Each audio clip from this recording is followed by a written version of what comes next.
Duration of Rajya Sabha. Rajya Sabha first constitute किया गया था 1952 में और एक कंटिन्यू चैम्बर है that is it is a permanent body and not subject to dissolution. आप राज्यसभा को डिसोल्यूशन नहीं कर सकते हो, ठीक है। वो कंटिन्यूइंग बॉडी है, वो चलती ही रहेगी, ठीक है। However 1/3 of its member retired every second year. तो उसके जो 1/3 मेंबर हैं वो हर दूसरे साल में रिटायर्ड होते हैं। The seats are filled by the fresh election and presidential nomination. उनकी सीट्स फिल होती हैं नए इलेक्शन से और प्रेजिडेंटियल नॉमिनेशन से at the beginning of every third year. हर तीसरे साल में फ्रेश इलेक्शन होते हैं, ठीक है, और नॉमिनेशन होते हैं। Retiring member are eligible for re election and re nomination and any number of time, ठीक है। जो रिटायरिंग मेंबर्स होते हैं वो एलिजिबल होते हैं री इलेक्शन के लिए और री नॉमिनेशन के लिए कितने भी नंबर ऑफ टाइम्स के लिए, ठीक है। Constitution has no fix term of office. Constitution के पास कोई फिक्स टर्म ऑफ ऑफिस नहीं है ऑफ मेंबर ऑफ राज्यसभा के लिए। And the left is to the parliament, ठीक है। बाकी पार्लियामेंट के ऊपर according the parliament is the representation of the people act 1951, ठीक है। Parliament with representation of people act 1951 का provided that the term of office of member of Rajya Sabha shall be 6 year, ठीक है। जो टर्म दे रखा है, ठीक है, किसी मेंबर के लिए वो 6 साल के लिए दे रखा है, ठीक है। और एक्ट एम्पावर करता है प्रेसिडेंट को कटल, ठीक है, the term of member chosen in the first Rajya Sabha, ठीक है। राज्यसभा को चूज़ करने के लिए प्रेसिडेंट को ये पावर देगी है, ठीक है। First batch is was decided by the lottery as who should retire, ठीक है।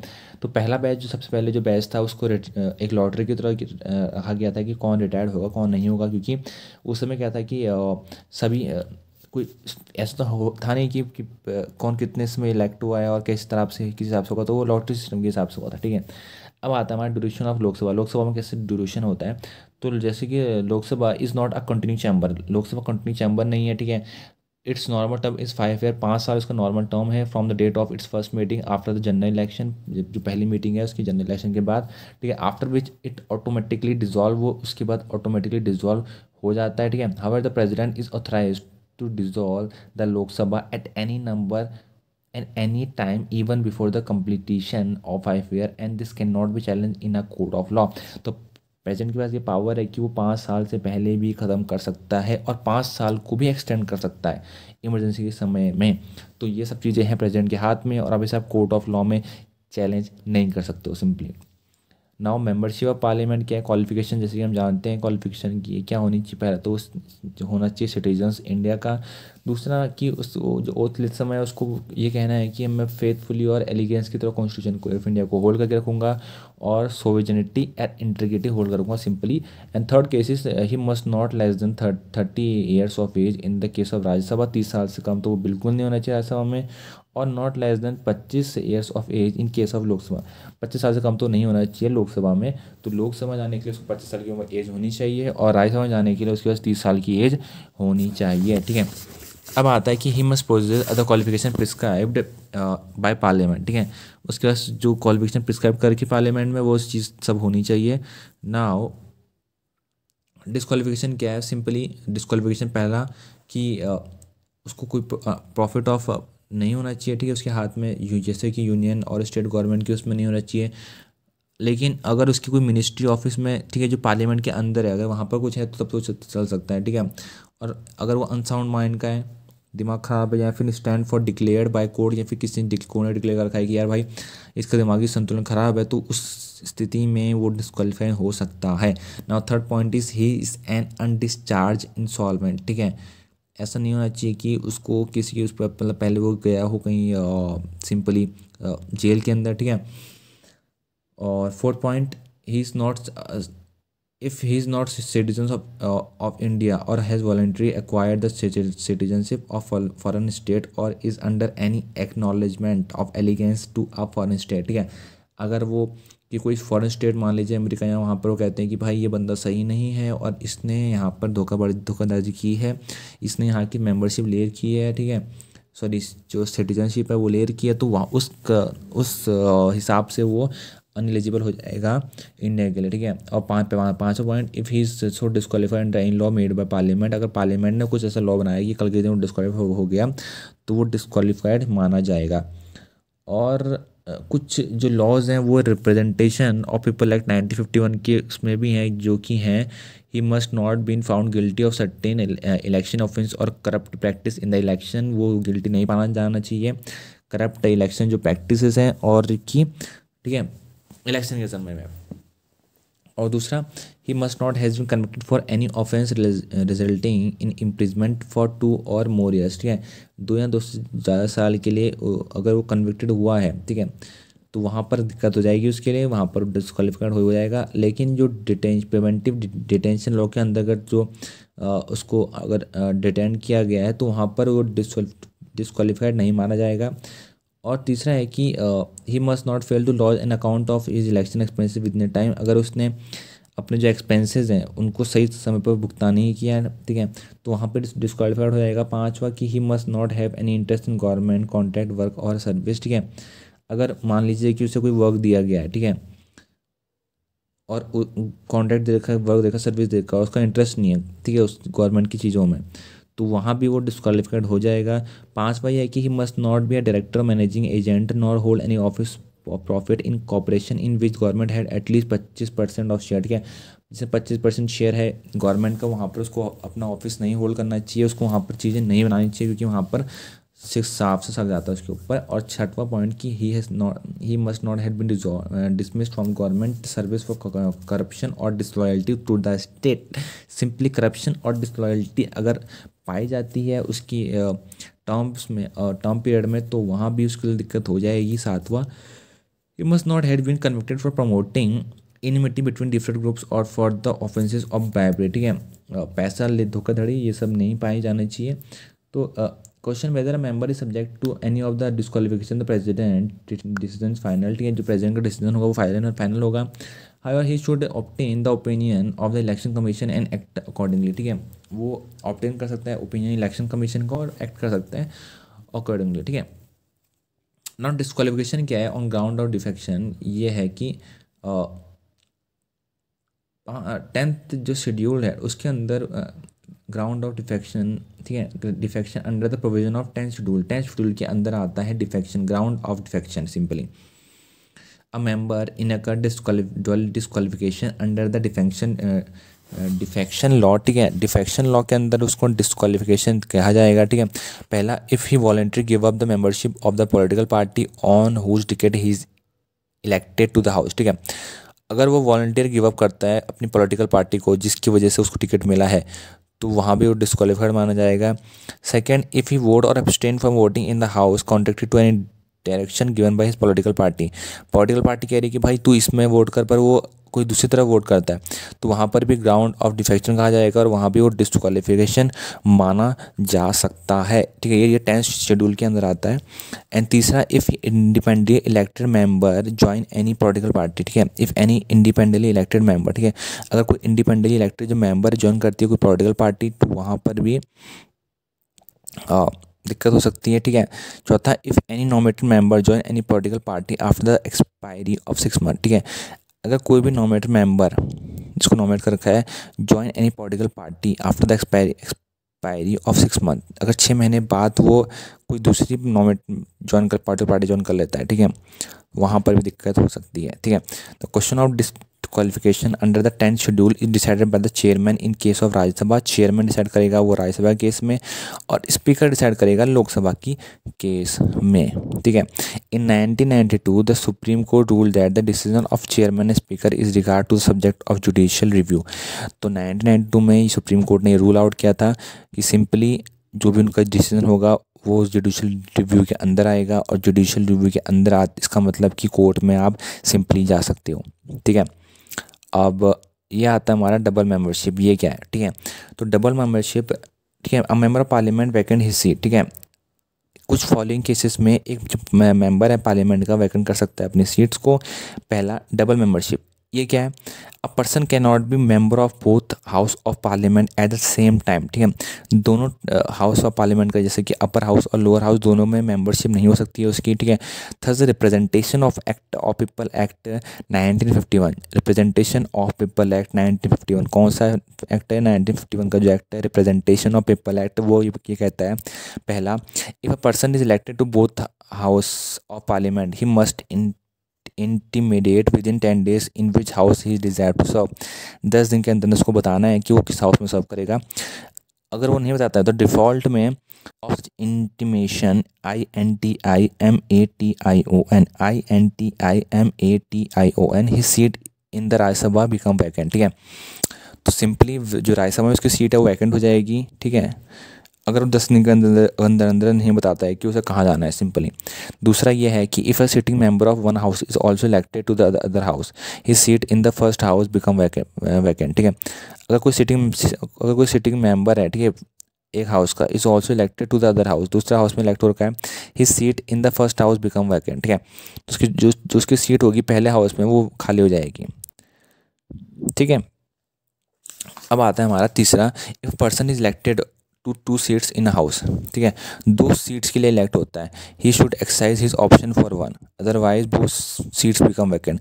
अगर कोई पर्सन इलेक्ट होता है 2 सीट के लिए किसी भी हाउस में, he should exercise his option for one, एक ऑप्शन, इसको एक ही ऑप्शन करना है, otherwise his both seat become vacant. तो उसकी नहीं तो उसकी दोनों सीट हैं वैकेंट हो जाएगी। ठीक है, if person is so elected his seat in parliament become vacant if does not resign his seat in the state legislature with in 14 days। अगर, ठीक है, 14 दिन के अंदर अगर वो पार्लियामेंट है vacant, if he not resign seat, ठीक है, अगर 14 दिन के अंदर वो स्टेट लेजिस्लेचर अपनी जो सीट है उसको रिजाइन नहीं करता है, ठीक है, तो दिक्कत हो जाएगी उसके लिए। ठीक है, person can not B member of both house of parliament and the state legislature at the same time. ठीक है, सिंपली वो स्टेट लेजिस्लेचर और पार्लियामेंट का दोनों साथ एक साथ मेंबर नहीं हो सकता है। If person is so elected his seat in parliament become vacant. ठीक है, अगर वो रिजाइन नहीं करता है, ठीक है, पार्लियामेंट से, तो उसकी सिंपली अगर वो स्टेट लेजिस्लेचर से रिज़ाइन नहीं करता है तो पार्लियामेंट में उसकी सीट वैकेंट हो जाएगी सिंपली। ठीक है, क्योंकि कहने का मतलब देखो इसमें क्या निकल के आ रहा है, निकल के ये आ रहा है कि अगर आपको 2 चीज़ मिलती है, अगर आपको एक हायर पोस्ट मिलती है, मान लीजिए राज्यसभा मिलती है और लोअर लोकसभा मिलती है, अब आपके पास डिसीजन करने को है कि अगर आप जल्द से जल्द नहीं बताते हो कि आपको हायर में जाना है तो आपको लोअर में अपने आप शिफ्ट कर देंगे। सिंपली आपको आवाज़ रेज़ करनी कि भाई नहीं मुझे हायर में जाना है, मुझे तो आपको लोअर को छोड़ना पड़ेगा। पर अगर लोअर को नहीं छोड़ते हो, लोअर सीट नहीं छोड़ते हो, तो अपने आप डिफ़ॉल्ट आप लोअर में ही रह जाओगे, आपको हायर नहीं मिलेगा। तो ये सब चीज़ें हैं। और डिस्क्वालिफिकेशन के, अगर कोई डिस्क्वालिफाइड होता है तो वहाँ पर भी उसकी सीट वैकेंट हो जाएगी। और अगर कोई रेजिग्नेशन देता है तो वहाँ पर भी एब्सेंस होता है। ठीक है, एब्सेंस मतलब if is absent from all it's meeting for the period of 60 days without its permission. मान लीजिए 60 दिन तक एब्सेंट है बिना किसी परमिशन के, तो वहाँ पर उसके लिए दिक्कत हो जाएगी और उसको डिस्क्वालीफाइड किया जा सकता है।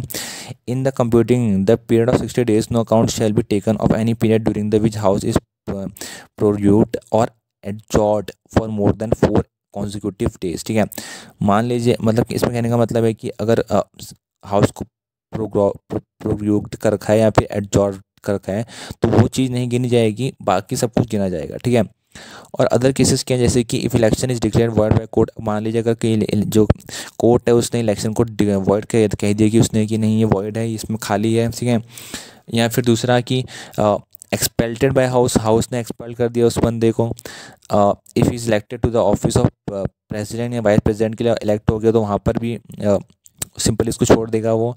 ठीक है, if is appointed to the office of governor of a state, मान लीजिए कि उसको गवर्नर बना दे किसी स्टेट का, तो वहाँ पर भी उसको छोड़ना पड़ेगा सिंपली अपनी सीट अपर और पार्लियामेंट में सिंपली। ठीक है, if a person disqualified is elected to the parliament. ठीक है, अगर कोई डिस्क्वालीफाइड पर्सन इलेक्ट होता है पार्लियामेंट के लिए, the constitution lay down no procedure to declare the election void. ठीक है, कॉन्स्टिट्यूशन ले डाउन करेगा कि कोई प्रोसीजर नहीं है इलेक्शन को वॉइड करने का। The matter is deal with the presentation of people act 1951 से which enable the high court to declare an election void if a disqualified candidate is elected. ठीक है, तो हाई कोर्ट के पास की पावर है कि वो इलेक्शन को वॉइड कर देगा अगर कोई डिस्क्वालीफाइड कैंडिडेट इलेक्ट हो रखा है।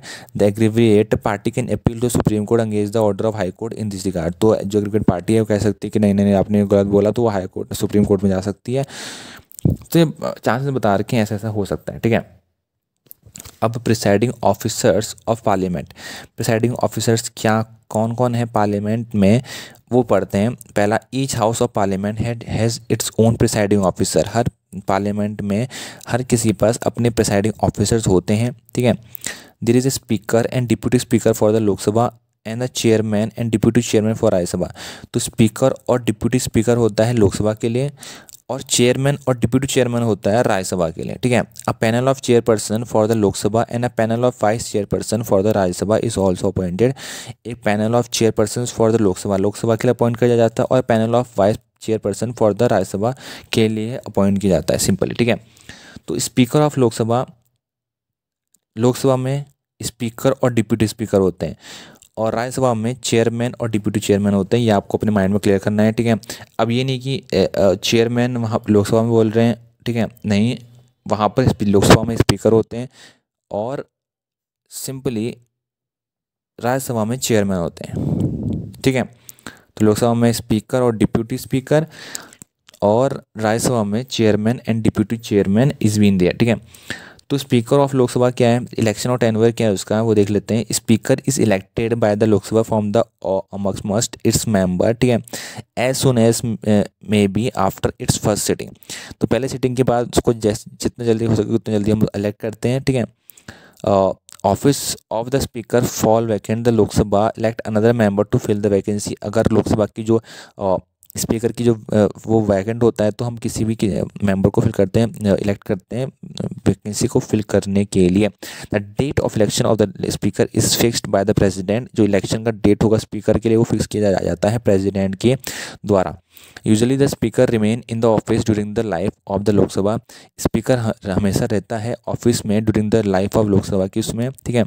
However if has to vacant his office earlier in the following 3 cases. 3 cases में उसको अपनी सीट को पहले वैकेंट करना पड़ता है। पहला, if he cease to be member of Lok Sabha. अगर मान लीजिए लोकसभा मेंबर नहीं है तो वहाँ पर उसको जाना पड़ता है। दूसरा कि if he resign by writing to deputy speaker, ठीक है, मान लीजिए कि उसने रिज़ाइन कर दिया तो डिप्यूटी स्पीकर को लिख के दे देगा। और तीसरा, if he is removed by the resolution passed by a majority of its member of the Lok Sabha. Simply majority of member of Lok Sabha ने ये पास कर दिया कि भाई इसको हटाया जाए। Such a resolution can be moved only after giving 14 days advance notice, ठीक है। सिंपली एडवांस नोटिस आपको 14 दिन की देना पड़ेगा, तभी वो मूव हुआ जाएगा, ठीक है। When a resolution for the removal of speaker is under consideration of the house he can not preside at the sitting of the house. तो वहाँ पर नहीं बैठ सकता है। Though he may be present, वो प्रेजेंट हो सकता है। However he can speak and take part in the proceeding of the house at such a time and vote in the first instance though not in the case of equality of vote. जहाँ पर बराबर हो जाता है, ठीक है, वहाँ पर वोट नहीं कर सकता है, बाकी सब जगह वोट वो कर सकता है, ठीक है। It should be noted here that whenever the Lok Sabha is dissolve the speaker does not vacant his seat. तो जब भी लोकसभा डिसॉल्व होती है तो जरूरी नहीं है कि स्पीकर हमेशा ही अपनी सीट को वैकेंट करे and continue till the newly elected Lok Sabha में, ठीक है।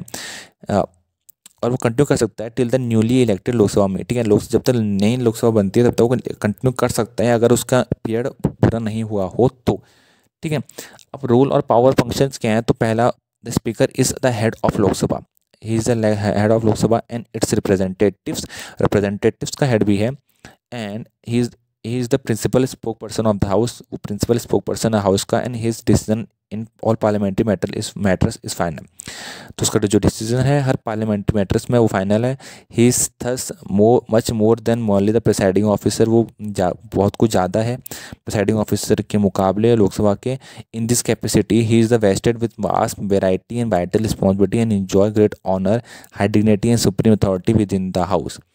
The speaker of Lok Sabha derives his power and duties from 3 sources. 3 sources से वो लेता है। That is the constitution of India से, द रूल ऑफ प्रोसीजर से, और तीसरा conduct of business of Lok Sabha. पहला कॉन्स्टिट्यूशन ऑफ इंडिया से, दूसरा रूल ऑफ प्रोसीजर से, और तीसरा conduct of business of Lok Sabha से, और parliamentary convection residual power and the unwritten and और अनस्पेसिफाइड इन द रूल, ठीक है। तो इन तीनों चीज़ें लेता है, ठीक है। नाउ उसकी पावर और ड्यूटीज है, तो पहला, he maintain order and decorum in the house for conducting its business and regulating its proceeding, ठीक है। वो ऑर्डर और डेकोरम हाउस मेंटेन करके रखता है, ठीक है, अपने बिजनेस के लिए, और रेगुलेटिंग करता है अपनी प्रोसीडिंग को। तो उसका जो प्राइमरी रिस्पॉन्सिबिलिटी है, and he is a final power in this regard, ठीक है। ये उसकी प्राइमरी रिस्पॉन्सिबिलिटी है और उसकी ये फाइनल पावर भी है। इस रिगार्ड में। दूसरा, ही is the final interpreter of the provisions, ठीक है, ये इनका प्रोविजन, जो ये प्रोविजंस है इनका फाइनल इंटरप्रेटर है, मतलब जो इसने बोला वो बोल दिया, आगे कुछ नहीं, ठीक है। पहला कॉन्स्टिट्यूशन ऑफ इंडिया, दूसरा रूल ऑफ प्रोसीजर, तीसरा procedure on conduct of business of Lok Sabha, ठीक है, और तीसरा the parliamentary precedents within the house, ठीक है। तो इन सब का, और तीसरा ये है कि he adjourn the house or suspend the meeting in absence of quorum, ठीक है, वो एडजॉर्न कर सकता है हाउस को। एडजॉर्न मतलब होता है सिंपली शट डाउन करना, ठीक है, और the meeting in absence of quorum, quorum का मतलब होता है कि मान लीजिए कि अगर मिनिमम नंबर ऑफ पीपल नहीं है तो वहाँ पर वो सस्पेंड कर सकता है, ठीक है। The quorum to constitute a meeting of house is 1/10 of total strength of house, ठीक है। 1/10 तो होने चाहिए, अगर 1/10 भी नहीं है तो भाई वहाँ पर वो बंद कर सकता है सिंपल, ठीक है। चौथा, he does not vote in the first instance, वो फर्स्ट इंस्टेंस में वोट नहीं करेगा, but he can exercise a casting vote, वो कास्टिंग वोट कर सकता है in the case of tie, अगर टाई हो गया, मान लीजिए दोनों जगह फंस चुका है वोट, तो वहाँ पर वो अपना वोट दे सकता है। In other word, only when the house is divided equally on any question the speaker is entitled to vote, such vote is called casting vote, उसको हम कास्टिंग वोट कहते हैं, जहाँ पर कि टाई हो चुका है। And its purpose to resolve a deadlock को रिजॉल्व करने के लिए इसका कास्टिंग वोट बहुत महत्वपूर्ण है। पांचवा, he is presiding over a joint sitting of 2 houses of parliament, such a sitting is summoned by president to settle a deadlock between the 2 houses on a bill, वो preside कर सकता है joint seating में दोनों houses की, और ऐसी seating में, ठीक है, वो समन कर सकता है प्रेसिडेंट को to settle a deadlock between the 2 houses on a bill, ठीक है। छठवां, he can allow a secret sitting of house at the request of leader of the house, ठीक है, वो सीक्रेट सीटिंग है हाउस की वो बैठा सकता है अगर जो लीडर्स हैं हाउस के वो अगर कहें तो। When the house sit in secret, no stranger can be present in the chamber, lobby or gallery except the permission of the speaker, बिना परमिशन के स्पीकर के कोई पर्सन भी वहाँ पर नहीं आ सकता है सिंपली। नाउ सातवां, he decide whether bill is money bill or not in and his decision on the question final, वो डिसाइड करता है, उसका जो डिसीजन है वो फाइनल है। When the money bill is transmitted to the Rajya Sabha for recommendation and presented to the president for assent, speaker endorses on the bill he certificate that is a money bill, ठीक है, वो simply certificate लगाता है और बोलता है कि हाँ ये मनी बिल है, तो उसका जो डिसीजन है फाइनल रहेगा, वरना आप कोर्ट में जा सकते हो, आप ना कहीं कर सकते हो, तो उसका जो डिसीजन है it's always been a final. आठवां, he decide the question of disqualification of a member of Lok Sabha arising on the ground of defection under the provision of 10 schedule के अंदर वो डिसाइड कर सकता है कि कौन डिस्क्वालिफाइड होता है और नहीं, ठीक है। वो एक्ट करता है 9 point as a ex officio chairman of Indian parliamentary group which act as a link between the parliament of India and the various parliament of India. He is also act as a ex officio chairman of conference of the presiding officer of legislative body in the country. तो international चीज़ को भी वो देखता है। Thus वाह he appoint the chairman of the parliamentary committee of the Lok Sabha and supervise their functioning, ठीक है, वो himself is the chairman of business advisory committee and the rule committee and the general purpose committee, वो खुद का भी rule चलाता है। तो ये सब कुछ चीज़ें हैं। बाकी इंडिपेंडेंस और इम्पार्शियलिटी, तो जो ऑफिस है स्पीकर का वो वेस्टेड है, बहुत सब कुछ है, ठीक है, उसमें, और इम्पार्शियलिटी है become its sine qua non, ठीक है। तो इसमें कुछ प्रोविज़न है जो इंश्योर करते हैं कि जो उसका जो ऑफिस है उसको पावर मिलनी चाहिए। तो पहला है उसकी इंडिपेंडेंस और इम्पार्शियलिटी के लिए कि he is provided by security of tenure, ठीक है, उसकी सिक्योरिटी टेन्योर दे रखी है। He can be remove only by resolution pass by the Lok Sabha by an absolute majority, जो कि है majority of total member of the house and not by an ordinary majority. Even you are passing a resolution, you need a absolute majority. Okay. Now the motion of removal can be considered as discard only when it has support of all at least 50 members. Okay. और दूसरा, इसकी salary और allowances fixed हैं parliament के, और they are charge by the consolidated fund of India and thus are not subject to annual vote of parliament, उसको हर बार vote करने की ज़रूरत नहीं है। और तीसरा, his work and conduct can not be discussed and criticise in Lok Sabha except on a sub consecutive motion, जब तक सब कॉन्सिक्यूटिव मोशन नहीं होता तब उसका जो कंडक्ट है उसको उसमें आप डिस्कस नहीं कर सकते हैं। चौथा उसके पावर ऑफ रेगुलेटिंग प्रोसीजर और कंडक्ट ऑफ बिजनेस से मेंटेन ऑर्डर इन हाउस, वो सब्जेक्ट ऑफ जुरिडिक्शन नहीं है किसी कोर्ट में। आप ये नहीं कह सकते हो कोर्ट में जाके कि भाई इसने यहाँ पर ही गलत सुना दिया, ठीक है। Now fifth point, he can not vote in the first instant, ठीक है। He can only exercise a casting vote in the event of tie, tie में वोट कर सकता है। This make the position of speaker impartial, वो impartial बनाती है। छठवा, he is given a very high post in the order of precedence, ठीक है, उसको प्लेस कर रखा है 7th rank along with the chief justice of India. बहुत ऊंची पोजीशन देखिए। This means he has a higher rank than all cabinet minister, cabinet minister से भी हायर रैंक है एक्सेप्ट द प्राइम मिनिस्टर और डिप्यूटी प्राइम मिनिस्टर, ठीक है। This healthy convention is not fully establish in India, ठीक है। तो ये क्या सिंपली क्या है, ब्रिटेन में जो speaker is strictly non party man, ठीक है, नॉन पार्टी मैन होता है, लेकिन ऐसा हमारे यहाँ नहीं है, ठीक है। This healthy convention not fully establish in India and where the speaker does not resign from the membership of parliament or election to the exalted office. तो सिंपली वही है कि जो लोकसभा का स्पीकर होगा वो सिंपली कहीं ना कहीं किसी पार्टी से बिलोंग करता होगा और थोड़ा बहुत पार्शियलिटी हो सकती है। Thank you. Deputy speaker of Lok Sabha, ठीक है। डिप्यूटी स्पीकर लोकसभा का कैसा है, तो like the speaker, deputy speaker is also elected by the Lok Sabha itself from the amongst its member, ठीक है। जो मेंबर्स हैं वही इलेक्ट करते हैं डिप्यूटी स्पीकर ऑफ लोकसभा को। He is elected after the election of speaker has taken place. जब speaker का इलेक्शन हो जाता है तो उसके बाद डिप्यूटी स्पीकर का इलेक्शन होता है। The date of election of deputy speaker is fixed by speaker, ठीक है। उसका डेट ऑफ जो इलेक्शन है वो फिक्स्ड किया गया है स्पीकर के द्वारा। When ever the office of deputy speaker fall vacant, जब भी डिप्यूटी स्पीकर का जो स्पेस है वो वैकेंट होता है, the Lok Sabha elect another member to fill the vacancy. वो बेसिकली किसी और को अपॉइंट कर लेते हैं उस वैकेंसी को फिल करने के लिए। स्पीकर की तरह डिप्यूटी स्पीकर रिमेन रहता है ऑफिस में during the life of Lok Sabha की लाइफ में। तो he can vacate his office earlier in any of 3 cases, 3 cases में वो पहले लीव कर सकता है। First, if he ceases to may be member of Lok Sabha, अगर वो मेंबर ऑफ लोकसभा नहीं है तब। दूसरा, if resign by writing to the speaker, अगर वो स्पीकर को लिख के देता है। Third, if he removed bye resolution passed by a majority of all member, ठीक है, तब उस केस में, ठीक है। तो deputy speaker perform the duties of speaker office when it is vacant. तो डिप्यूटी स्पीकर परफॉर्म करता है ड्यूटी स्पीकर की जब वो वैकेंट होता है तो। और ठीक है, he also act as the speaker, वो स्पीकर की तरह भी काम करता है when the latter is absent, जब मान लो स्पीकर एब्सेंट है तो वहाँ पर वो स्पीकर की तरह काम भी करेगा, ठीक है, from sitting of the houses, ठीक है। इन both the cases he assumes all the power of speaker, वो एज्यूम करके रखता है सारे पावर स्पीकर की। He also presides over the joint sitting, ठीक है, वो जॉइंट सिटिंग में बैठता है और बोथ हाउस ऑफ पार्लियामेंट, दोनों हाउस ऑफ पार्लियामेंट में। इन the case the speaker is absent from such sitting, अगर स्पीकर एब्सेंट है उस केस में भी वो जॉइंट सेटिंग करा सकता है। अगर मान लीजिए अगर स्पीकर एब्सेंट है तो डिप्यूटी स्पीकर उसके बदले जॉइंट सेटिंग करा सकता है, ठीक है। ये नोट करने वाली बात है कि deputy speaker is not subordinate to speaker, ठीक है, he is directly responsible to the house. ये इसका मतलब ये डिप्यूटी स्पीकर मतलब ये नहीं है कि आप कहो कि यार स्पीकर का चमचा या स्पीकर का पियोन है, ठीक है, उसके नीचे है, नहीं, वो उसके साथ वो उसके उसी के लेवल का है, ठीक है, और वो हाउस के लिए रिस्पॉन्सिबल है, कोई स्पीकर के लिए रिस्पॉन्सिबल नहीं है, ठीक है। तो deputy speaker has one special privilege that whenever he is appointed as a member of parliamentary committee he automatically become its chairman. जब भी उसको अपॉइंट किया जाता है मेंबर पार्लियामेंट्री कमेटी का तो वो अपने आप ही उसका हेड बन जाता है, चेयरमैन बन जाता है।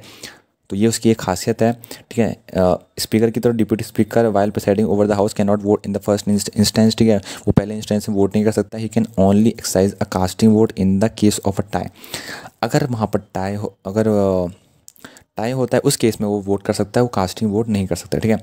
Further when a resolution for the removal of deputy speaker is under consideration of house he can not preside at the sitting of the house though he may be present, ठीक है। मान लीजिए एक resolution for removal of deputy speaker consideration में है, ठीक है, वो प्रेजेंट तो रह सकता है पर उसमें बैठ नहीं सकता है, उसमें वोट नहीं कर सकता है सिंपली, ठीक है। अगर उसके खिलाफ कोई मतलब अगर रेजोल्यूशन पास कर रखा है तो उस केस में वोट नहीं कर सकता है, ना वो वहाँ पर कुछ बोल सकता है, सिंपली वो वहाँ पर बैठ सकता है, सुन सकता है क्या चीज़ हो रही है, ठीक है। हाँ, जब स्पीकर होता है हाउस में तो डिप्यूटी स्पीकर किसी ऑर्डिनरी मेंबर की तरह है, ठीक है। He can speak in the house, participate कर सकता है प्रोसीडिंग में, वोट कर सकता है कोई भी क्वेश्चन बिफोर द हाउस में, ठीक है। बट जैसे ही वहाँ पर स्पीकर एब्सेंट होता है, वहाँ पर डिप्यूटी स्पीकर के पास सारी पावर आ जाती है कि अब वो वहाँ से संभालेगा सारे चीज़ें, ठीक है। Deputy speaker is entitled to a regular salary and allowances fixed by parliament. तो डिप्यूटी स्पीकर इंटाइटल है, को रेगुलर सैलरी मिलेगी उसको, ठीक है, और अलाउंसेस जो भी पार्लियामेंट ने फिक्स कर रखी है, charge on the कॉन्सुलेटेड fund of India. तो कॉन्सुलेटेड फंड ऑफ इंडिया से ही वो चार्ज किया जाएगा बेसिकली, ठीक है। अब हम आते हैं panel of chairpersons of the Lok Sabha. Panels क्या है? चेयरपर्सन्स ऑफ लोकसभा के, ठीक है। तो इसमें क्या होता है? Speaker nominated from the member a panel of not more than 10 chairpersons, ठीक है। तो क्या होता है ये रूल्स ऑफ लोकसभा में, जो स्पीकर नॉमिनेट होता है, ठीक है, जो member of not more than 10 chairperson, ठीक है, 10 चेयरपर्सन ज़्यादा से नहीं होने चाहिए, उनमें से नॉमिनेट होता है। Any of them can preside over the house in the absence of speaker और द डिप्यूटी स्पीकर। मान लीजिए स्पीकर या डिप्यूटी स्पीकर नहीं है, तो उस केस में 10 जो चेयरपर्सन का पैनल होता है, ठीक है, उसमें से कोई वहाँ पर काम करेगा, ठीक है। He has the same power as the speaker when so presiding, ठीक है। मान लीजिए वो प्रिसाइडिंग कर रहा है, उसके बदले काम कर रहा है, तो उसके पास सेम वही पावर होगी। He hold office until a new panel of chairperson is nominated. जब तक कि कोई नया पैनल नहीं चुन लिया जाता, तब तक के लिए वो उसके पास वही पावर होगी, ठीक है। तब तो वो होल्ड करके रखेंगे। When a member of panel of chairperson is not present, any other person as determined by the house act as a speaker, ठीक है। मान लीजिए कि अगर चेयरपर्सन के पैनल भी प्रेजेंट नहीं है, ठीक है, तो कोई भी दूसरा पर्सन जो डिटरमाइन कर रखा है हाउस ने, वो एक्ट करेगा स्पीकर की तरह, ठीक है। It must be emphasised here that a member of panel of chairperson can not preside over the house. कोई भी मेंबर ऑफ जो पैनल ऑफ चेयरपर्सन है वो प्रिसाइड नहीं कर सकता हाउस में, ठीक है। When the office of speaker और डिप्यूटी स्पीकर इज वैकेंट, अगर वो खाली है, during such time the speaker duty are to perform by such member of house as the presiding president may appoint for the purpose. मान लीजिए कुछ नहीं है तो लास्ट प्रेसिडेंट अपॉइंट कर सकते हैं कोई पर्सन को। The election are held as soon as possible to fill the vacant post. तो इलेक्शन एज सुन एज करे जाने चाहिए। नाउ आता है speaker pro term, speaker pro TEM, ठीक है। What is that? Let's see that. तो इसमें क्या होता है? As provided by the constitution, the speaker of the last Lok Sabha vacant his office immediately before the first meeting of newly elected Lok Sabha. जो speaker है last Lok Sabha का वैकेंट करता है अपना ऑफिस इमीडिएटली, उतने जल्दी, before the first meeting of newly elected Lok Sabha, ठीक है। देयरफॉर जो प्रेसिडेंट अपॉइंट करता है मेंबर ऑफ लोकसभा, कोई भी मेंबर ऑफ लोकसभा को as a speaker pro term, ठीक है। Usually the senior most member is selected by this the president himself administer oath to the speaker pro term. President उसको oath दिलाता है प्रो टर्म को। The speaker pro term has all the power of speaker, उसके पास सारी power होती है speaker की। He preside over the first sitting of the newly elected Lok Sabha, वो बैठ सकता है न्यूली इलेक्टेड लोकसभा में। His main duty is to administer oath to new members. उसकी मेन ड्यूटी यही होती है कि सिंपली वो ओथ एडमिनिस्टर करता है नए मेंबर्स को। तो सिंपली जैसे कि प्रेसिडेंट ने उसको रख दिया, अब प्रेसिडेंट के एक किस्म से प्रेसिडेंट का काम ही कर रहा है, ठीक है। He also enable the house to elect the new speaker. वो हाउस को ये भी कहता है कि भाई अब नया स्पीकर चुनो, तो वो सिंपली ओ दिलवाता है और इंस्ट्रक्ट करता है कि हाँ भाई स्पीकर चुना जाए, ठीक है। When the new speaker is elected by the house, the office of pro term cease to exist. जैसे ही एक नया स्पीकर चुना जाता है, उसका जो टर्म है, ऑफिस है, वो एग्जिस्ट, वो सिंपली एग्जिस्ट हो जाता है, ठीक है, वो ख़त्म हो जाता है। Hence this office is temporary office existing for few days. तो ये टेम्परेरी ऑफिस है जिसको हम स्पीकर प्रो टर्म भी कहते हैं। तो बेसिकली जब तक कि कोई स्पीकर नहीं चुना जाता तब तक वो वहाँ पर रहेगा, जैसे ही चुन लिया गया उसका काम ख़त्म। अब आता है चेयरमैन ऑफ राज्यसभा। तो चेयरपर्सन ऑफ राज्यसभा क्या होता है? ये प्रिसाइडिंग ऑफिसर है राज्यसभा का, इज़ नोन एज चेयरमैन। जो वहाँ काम करेगा उसको हम चेयरमैन कह रहे हैं। The vice president of India is the ex officio chairman of Rajya Sabha. Vice president अपना क्या है? चेयरमैन है, एक्स ऑफिशियो चेयरमैन है। During any period when the vice president act as president और simply discharge the function of president, he does not perform the duty of office of the chairman of राज्य सभा, ठीक है। तो simply जब भी वो मान लो प्रेसिडेंट नहीं है, तो उनकी उपस्थिति में अगर वो प्रेसिडेंट का काम कर रहे हैं, तो उस स्थिति में वो वहाँ पर राज्यसभा में परफॉर्म नहीं करेंगे, ठीक है। The chairman of Rajya Sabha can be removed from office only if he is removed from the office of vice president, ठीक है। चेयरमैन राज्यसभा का तभी रिमूव किया जा सकता है अगर वो वाइस प्रेसिडेंट के पद से रिमूव हो गया, ठीक है। तो पहले उसको वाइस प्रेसिडेंट के पद से आपको रिमूव करना पड़ेगा, तभी वो रिमूव हो सकता है। There is no other way, ठीक है। As the presiding officer the power and function of chairman in the Rajya Sabha are similar to those speaker in the Lok Sabha. Similar है लोकसभा वाले, ठीक है। However the speaker has two special power which are not enjoyed by the chairman. Speaker has two special power. तो first the speaker decide whether a bill is money bill or not and his decision on this question is final. तो simply the speaker has all power. Second the speaker preside over a joint sitting of two houses of parliament. Now like the speaker who is the member of the house, the chairman is not a member of house. Okay, so speaker who is the member of house but the chairman is not member of the house. But like the speaker, the chairman also cannot vote in the first instance. He cannot vote in first instant. He too can cast a vote in the case of equality of vote. If there is equality of vote, then he can cast a vote, otherwise he cannot do so. Okay, while the speaker can vote in the first instant when a resolution for his removal is under consideration of the Lok Sabha. So the speaker can vote in the first instance, okay, when a resolution for his removal is under consideration of Lok Sabha. That is the case in Lok Sabha. Okay, so during any period when the vice president act as president or discharge the function of president, he cannot entitled to any salary or allowances payable to chairman of Rajya Sabha. So basically he's working as a president, so he cannot get the salary of it, but he paid the salary allowance of the president during such time. Okay, so president's salary he here getting that one, but not getting the chairman of Rajya Sabha salary. Now deputy chairman of Rajya Sabha. Deputy chairman of Rajya Sabha. So the deputy chairman is elected by the Rajya Sabha itself from its member itself. Whether the office of deputy chairman fall vacant, the Rajya Sabha elect another member to fill the vacancy. So from the member itself, deputy chairman is being elected, but basically or in chairman of Rajya Sabha, the vice president itself is the member of itself is the chairman of Rajya Sabha. Now the two cases, deputy chairman vacant his seat. First, if he ceases to member of Rajya Sabha, if he's not the member of Rajya Sabha, so he has to basically resign.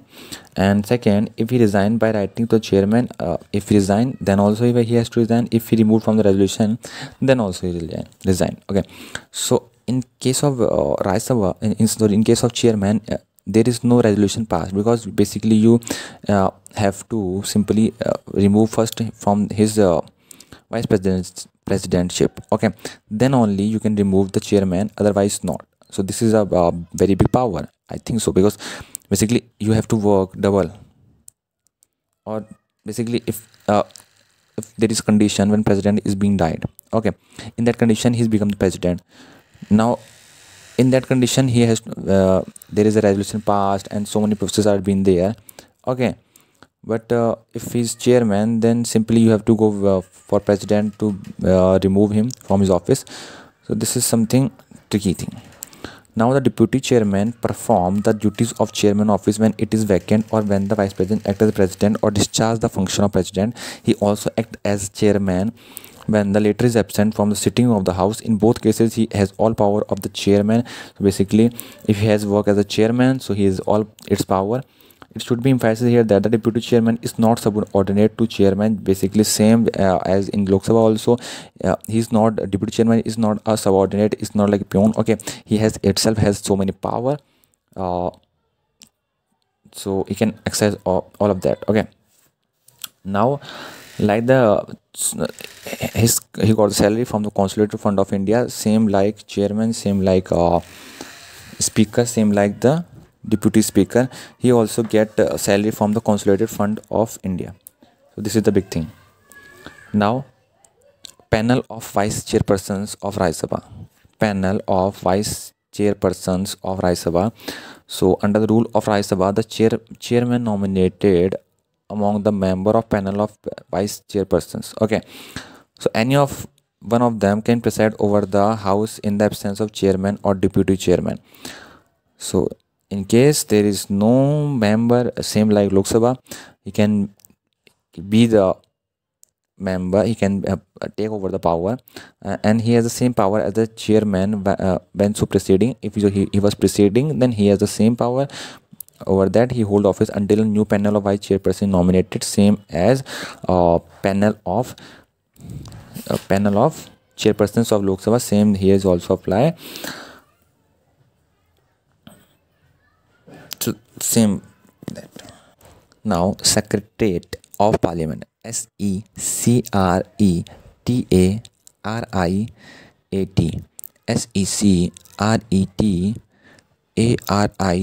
SECRETARIAT, Secretariat of Parliament. Okay, each house of parliament has separate secretarial staff of its own. So each house like Lok Sabha and Rajya Sabha and state legislature, everyone has its own separate secretarial staff. Okay, so there can be some post common to both houses. There is some post which are being common in both houses. Their recruitment and service condition are regulated by parliament, and the secretariat of each house is headed by a secretary general. Okay, so he is a permanent officer and is appointed by presiding officer of house. So basically he is permanent officer and appointed by presiding officer of that house. So this is the secretariat out there. Deputy speaker of Lok Sabha, ठीक है। Deputy speaker Lok Sabha का कैसा है, तो like the speaker, deputy speaker is also elected by the Lok Sabha itself from the amongst its member, ठीक है। जो members हैं वही इलेक्ट करते हैं डिप्यूटी स्पीकर ऑफ लोकसभा को। He is elected after the election of speaker has taken place. जब speaker का इलेक्शन हो जाता है तो उसके बाद डिप्यूटी स्पीकर का इलेक्शन होता है। The date of election of deputy speaker is fixed by speaker, ठीक है। उसका डेट ऑफ जो इलेक्शन है वो फिक्स्ड किया गया है स्पीकर के द्वारा। When ever the office of deputy speaker fall vacant, जब भी डिप्यूटी स्पीकर का जो स्पेस है वो वैकेंट होता है, the Lok Sabha elect another member to fill the vacancy. वो बेसिकली किसी और को अपॉइंट कर लेते हैं उस वैकेंसी को फिल करने के लिए। स्पीकर की तरह डिप्यूटी स्पीकर रिमेन रहता है ऑफिस में during the life of Lok Sabha की लाइफ में। तो he can vacate his office earlier in any of three cases में वो पहले लीव कर सकता है। First, if he ceases to may be member of Lok Sabha, अगर वो मेंबर ऑफ लोकसभा नहीं है तब। दूसरा, if resign by writing to the speaker, अगर वो स्पीकर को लिख के देता है। Third, if he removed bye resolution passed by a majority of all member, ठीक है, तब उस केस में, ठीक है। तो deputy speaker perform the duties of speaker office when it is vacant. तो डिप्यूटी स्पीकर परफॉर्म करता है ड्यूटी स्पीकर की जब वो वैकेंट होता है तो। और ठीक है, he also act as the speaker, वो स्पीकर की तरह भी काम करता है when the latter is absent, जब मान लो स्पीकर एब्सेंट है तो वहाँ पर वो स्पीकर की तरह काम भी करेगा, ठीक है, from sitting of the houses, ठीक है। इन both the cases he assumes all the power of speaker, वो एज्यूम करके रखता है सारे पावर स्पीकर की। He also presides over the joint sitting, ठीक है, वो जॉइंट सिटिंग में बैठता है और बोथ हाउस ऑफ पार्लियामेंट, दोनों हाउस ऑफ पार्लियामेंट में। इन the case the speaker is absent from such sitting, अगर स्पीकर एब्सेंट है उस केस में भी वो जॉइंट सेटिंग करा सकता है। अगर मान लीजिए अगर स्पीकर एब्सेंट है तो डिप्यूटी स्पीकर उसके बदले जॉइंट सेटिंग करा सकता है, ठीक है। ये नोट करने वाली बात है कि deputy speaker is not subordinate to speaker, ठीक है, he is directly responsible to the house. इसका मतलब ये डिप्यूटी स्पीकर मतलब ये नहीं है कि आप कहो कि यार स्पीकर का चमचा या स्पीकर का पियोन है, ठीक है, उसके नीचे है, नहीं, वो उसके साथ वो उसके लिए उसी के लेवल का है, ठीक है, और वो हाउस के लिए रिस्पॉन्सिबल है, कोई स्पीकर के लिए रिस्पॉन्सिबल नहीं है, ठीक है। तो deputy speaker has one special privilege that whenever he is appointed as a member of parliamentary committee he automatically become its chairman.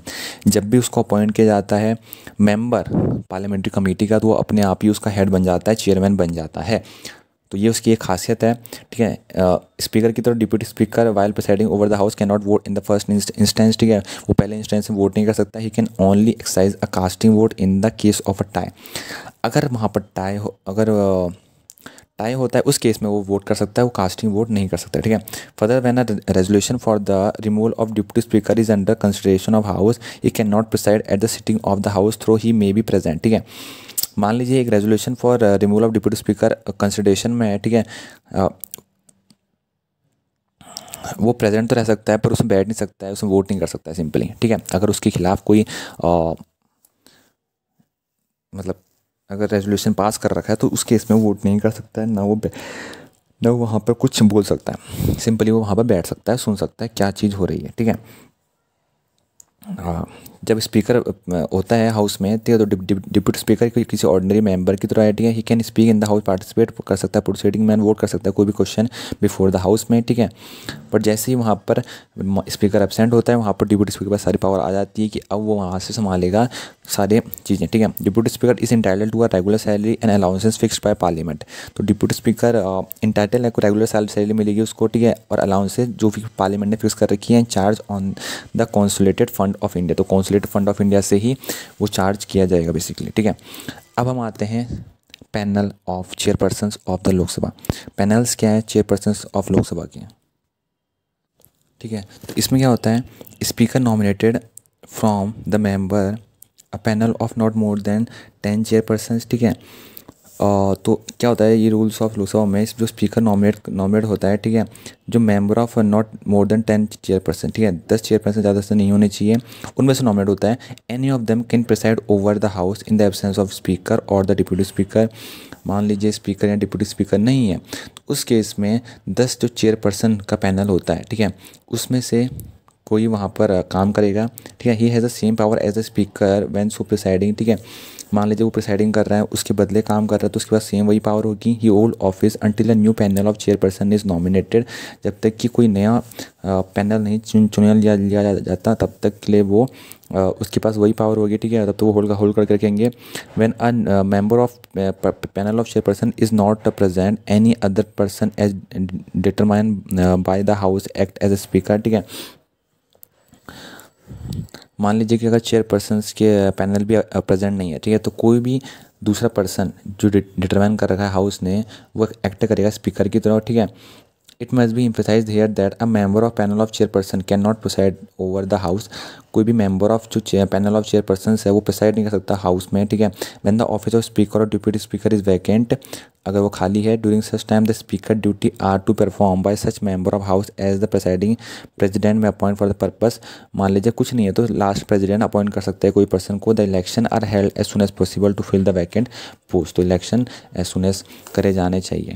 Now आता है speaker pro term, speaker pro TEM, ठीक है। What is that? Let's see that. तो इसमें क्या होता है? As provided by the constitution, the speaker of the last Lok Sabha vacant his office immediately before the first meeting of newly elected Lok Sabha. जो speaker है last Lok Sabha का वैकेंट करता है अपना ऑफिस इमीडिएटली, उतने जल्दी before the first meeting of newly elected Lok Sabha, ठीक है। देयरफॉर जो प्रेसिडेंट अपॉइंट करता है मेंबर ऑफ लोकसभा, कोई भी मेंबर ऑफ लोकसभा को as a speaker pro term, ठीक है। Usually the senior most member is selected by this the president himself administer oath to the speaker pro term. President उसको oath दिलाता है प्रो टर्म को। The speaker pro term has all the power of speaker, उसके पास सारी power होती है speaker की। He preside over the first sitting of the newly elected Lok Sabha, वो बैठ सकता है न्यूली इलेक्टेड लोकसभा में। His main duty is to administer oath to new members. उसकी मेन ड्यूटी यही होती है कि सिंपली वो ओथ एडमिनिस्टर करता है नए मेंबर्स को। तो सिंपली जैसे कि प्रेसिडेंट ने उसको रख दिया, अब प्रेसिडेंट के एक किस्म से प्रेसिडेंट का काम ही कर रहा है, ठीक है। He also enable the house to elect the new speaker. वो हाउस को ये भी कहता है कि भाई अब नया स्पीकर चुनो, तो वो सिंपली ओ दिलवाता है और इंस्ट्रक्ट करता है कि हाँ भाई स्पीकर चुना जाए, ठीक है। When the new speaker is elected by the house, the office of pro term cease to exist. जैसे ही एक नया स्पीकर चुना जाता है, उसका जो टर्म है, ऑफिस है, वो एग्जिस्ट, वो सिंपली एग्जिस्ट हो जाता है, ठीक है, वो ख़त्म हो जाता है। Hence this office is temporary office existing for few days. तो ये टेम्परेरी ऑफिस है जिसको हम स्पीकर प्रो टर्म भी कहते हैं। तो बेसिकली जब तक कि कोई स्पीकर नहीं चुना जाता तब तक वो वहाँ पर रहेगा, जैसे ही चुन लिया गया उसका काम ख़त्म। अब आता है चेयरमैन ऑफ राज्यसभा। तो चेयरपर्सन ऑफ राज्यसभा क्या होता है? ये प्रिसाइडिंग ऑफिसर है राज्यसभा का, इज़ नोन एज चेयरमैन। जो वहाँ काम करेगा उसको हम चेयरमैन कह रहे हैं। The vice president of India is the ex officio chairman of Rajya Sabha. Vice president अपना क्या है? चेयरमैन है, एक्स ऑफिशियो चेयरमैन है। During any period when the vice president act as president और simply discharge the function of president, he does not perform the duty of office of the chairman of राज्य सभा, ठीक है। तो simply जब भी वो मान लो प्रेसिडेंट नहीं है, तो उनकी उपस्थिति में अगर वो प्रेसिडेंट का काम कर रहे हैं, तो उस स्थिति में वो वहाँ पर राज्यसभा में परफॉर्म नहीं करेंगे, ठीक है। The chairman of Rajya Sabha can be removed from the office only if he is removed from the office of vice president, ठीक है। चेयरमैन राज्यसभा का तभी रिमूव किया जा सकता है अगर वो वाइस प्रेसिडेंट के पद से रिमूव हो गया, ठीक है। तो पहले उसको वाइस प्रेसिडेंट के पद से आपको रिमूव करना पड़ेगा, तभी वो रिमूव हो सकता है। There is no other way, ठीक है। As the presiding officer the power and function of chairman in the Rajya Sabha are similar to those speaker in the Lok Sabha. Similar है लोकसभा वाले, ठीक है। However the speaker has two special power which are not enjoy by the chairman. Speaker has two special power. तो first the speaker decide whether bill is money bill or not and his decision on this question is final. तो simply the speaker has all power. Second the speaker preside over a joint sitting of two houses of parliament. Now like the speaker who is the member of the house, the chairman is not a member of house, okay. So speaker who is the member of house but the chairman is not member of the house. But like the speaker, the chairman also cannot vote in the first instance. He cannot vote in first instant. He too can cast a vote in the case of equality of vote. If there is equality of vote, then he can cast a vote, otherwise he cannot do so, okay. While the speaker can vote in the first instant when a resolution for his removal is under consideration of the Lok Sabha. So the speaker can vote in the first instance, okay, when a resolution for his removal is under consideration of Lok Sabha. That is the case in Lok Sabha, okay. So during any period when the vice president act as president or discharge the function of president, he cannot entitled to any salary or allowances payable to chairman of Rajya Sabha. So basically he's working as a president, so he cannot get the salary of it, but he paid the salary allowance of the president during such time, okay. So president's salary he are getting that one, but not getting the chairman of Rajya Sabha salary. Now deputy chairman of Rajya Sabha. Deputy chairman of Rajya Sabha. So the deputy chairman is elected by the Rajya Sabha itself from its member itself.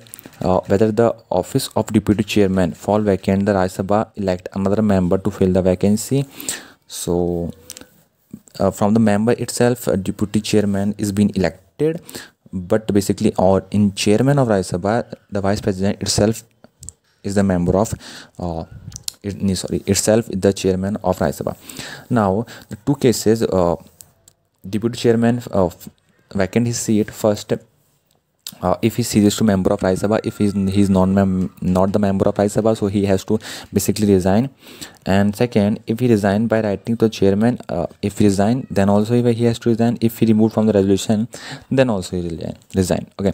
So in case of Rajya Sabha, in case of chairman, there is no resolution passed, because basically you have to simply remove first from his vice presidentship, okay, then only you can remove the chairman, otherwise not. So this is a very big power, I think so, because basically you have to work double, or basically if there is condition when president is being died, okay, in that condition he's become the president. Now in that condition he has there is a resolution passed and so many processes are being there, okay. But if he's chairman, then simply you have to go for president to remove him from his office. So this is something tricky thing. Now the deputy chairman perform the duties of chairman office when it is vacant, or when the vice president act as president or discharge the function of president. He also act as chairman when the latter is absent from the sitting of the house. In both cases he has all power of the chairman. So basically if he has work as a chairman, so he has all its power. It should be emphasized here that the deputy chairman is not subordinate to chairman, basically same as in Lok Sabha also. He's not, deputy chairman is not a subordinate, it's not like a peon, okay. He has so many power, so he can access all of that, okay. Now like he got the salary from the Consolidated Fund of India, same like chairman, same like speaker, same like the deputy speaker. He also get salary from the Consolidated Fund of India. So this is the big thing. Now panel of vice chairpersons of Rajya Sabha. Panel of vice chairpersons of Rajya Sabha. So under the rule of Rajya Sabha, the chairman nominated among the member of panel of vice chairpersons, okay. So any of one of them can preside over the house in the absence of chairman or deputy chairman.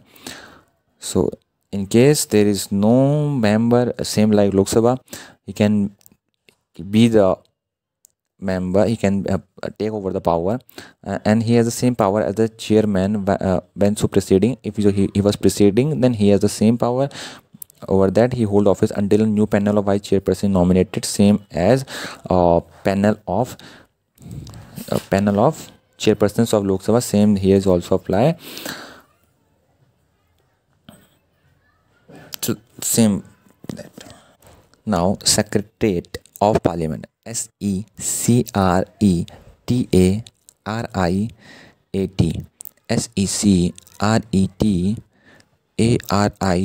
SECRETARIAT, Secretariat of Parliament. Okay, each house of parliament has separate secretarial staff of its own. So each house, like Lok Sabha and Rajya Sabha and state legislature, everyone has its own separate secretarial staff. Okay, so there can be some post common to both houses. There is some post which are being common in both houses. Their recruitment and service condition are regulated by parliament, and the secretariat of each house is headed by a secretary general. Okay, so he is a permanent officer and is appointed by presiding officer of house. So basically he is permanent officer and appointed by presiding officer of that house. So this is the secretariat out there. Leaders in the parliament, ठीक है. Leader of house क्या है, तो under the rule of लोक सभा the leader of the house mean करता है prime minister, ठीक है. वो क्या, हाउस का लीडर वही होता है if he is the member of Lok Sabha or a minister who is member of the Lok Sabha and is nominated by prime minister is to function leader of the house.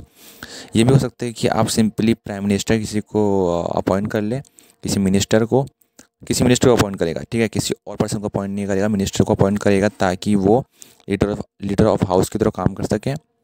Okay, और there is also leader of house in Rajya Sabha. तो राज्यसभा में भी एक leader of house होता है और लोकसभा में भी होता है, ठीक है. He is a minister and a member of Rajya Sabha. वो मिनिस्टर भी होगा और मेंबर होगा राज्यसभा का, and is nominated by prime minister to function as such. तो सिंपली प्राइम मिनिस्टर खुद भी लीडर है और वो नहीं है, अगर वो वहाँ पर नहीं है अपनी प्रेजेंस में किसी को अपॉइंट कर सकता है, किसी मिनिस्टर को, और जो भी जिसको भी अपॉइंट करेगा वो मिनिस्टर होना ज़रूरी है, और सिंपली वो लीडर की तरह काम करेगा, ठीक है. So the leader of house either house is an important functionary and exercise direct influence on conduct of business, ठीक है. ये एक इंपॉर्टेंट फंक्शनरी है और एक्सरसाइज करता है डायरेक्ट इन्फ्लुएंस, ठीक है, on the conduct of business. जो आप बिजनेस करते हो उस पर एक डायरेक्ट इन्फ्लुएंस करता है. He can also nominate a deputy leader of the house, ठीक है, वो नॉमिनेट कर सकता है डिप्यूटी लीडर हाउस का. The same functionary in the USA is known as majority leader. USA में इसी चीज़ को हम मेजॉरिटी लीडर के तौर पे भी कहते हैं, ठीक है. अब आता है हमारा लीडर ऑफ द अपोजिशन. ये क्या चीज़ है, तो in each house of parliament there is a leader of opposition. Opposition का लीडर होता है, जो लीडर होता है लार्जेस्ट अपोजिशन पार्टी का, ठीक है. और 1/10 से seats of total strength of house, ठीक है. जो सबसे अपोजिशन पार्टी है उसकी जो मेंबरशिप है वो 1/10 से लेस नहीं होनी चाहिए, ठीक है. उसका जो मेन फंक्शन है वो है कि एक कंस्ट्रक्टिव क्रिटिसिज्म देना, ठीक है, पॉलिसीज़ का गवर्नमेंट का, और जो कि अल्टरनेट गवर्नमेंट की तरह काम करता है वो, ठीक है. कि यार अगर ये गवर्नमेंट का मान लीजिए इमरजेंसी के समय पे ये गवर्नमेंट डिसोल्यूट हो जाती है तो उसके पास ये पावर होती है कि यार वो फंक्शन कर सकती है, ठीक है. Now the leader of opposition in the Lok Sabha and Rajya Sabha were accorded statutory recognition in 1977. तो इनको 1977 में इनको एक रिकॉग्निशन मिला था. They also entitled to the salary allowances and the facilities equivalent to the of cabinet minister. तो कैबिनेट मिनिस्टर के बराबर इनकी फैसिलिटीज़ हैं और इनके अलाउंसेस हैं. और इसी फंक्शनरी को यूएसए में हम जानते हैं माइनॉरिटी लीडर के टर्म से, ठीक है. और ब्रिटिश पॉलिटिकल सिस्टम में has a unique institution called shadow cabinet. तो वहाँ पर एक शैडो कैबिनेट कहने का मतलब है जितने की एक रूलिंग पार्टी में मेंबर होंगे और जैसे कि उनका स्ट्रक्चर होगा सेम वैसे ही अपोजिशन भी अपना स्ट्रक्चर बनाती है. बेसिकली उसका ये है मोटिव कि कल के दिन अगर कुछ हो जाए तो वहाँ पर वो संभालने को बिल्कुल तैयार रहती है, ठीक है. तो अल्टरनेट कैबिनेट की तरह काम करती है अगर वहाँ पर वो कैबिनेट फेल हो जाती है या फिर डिसअप्रूव हो जाती है.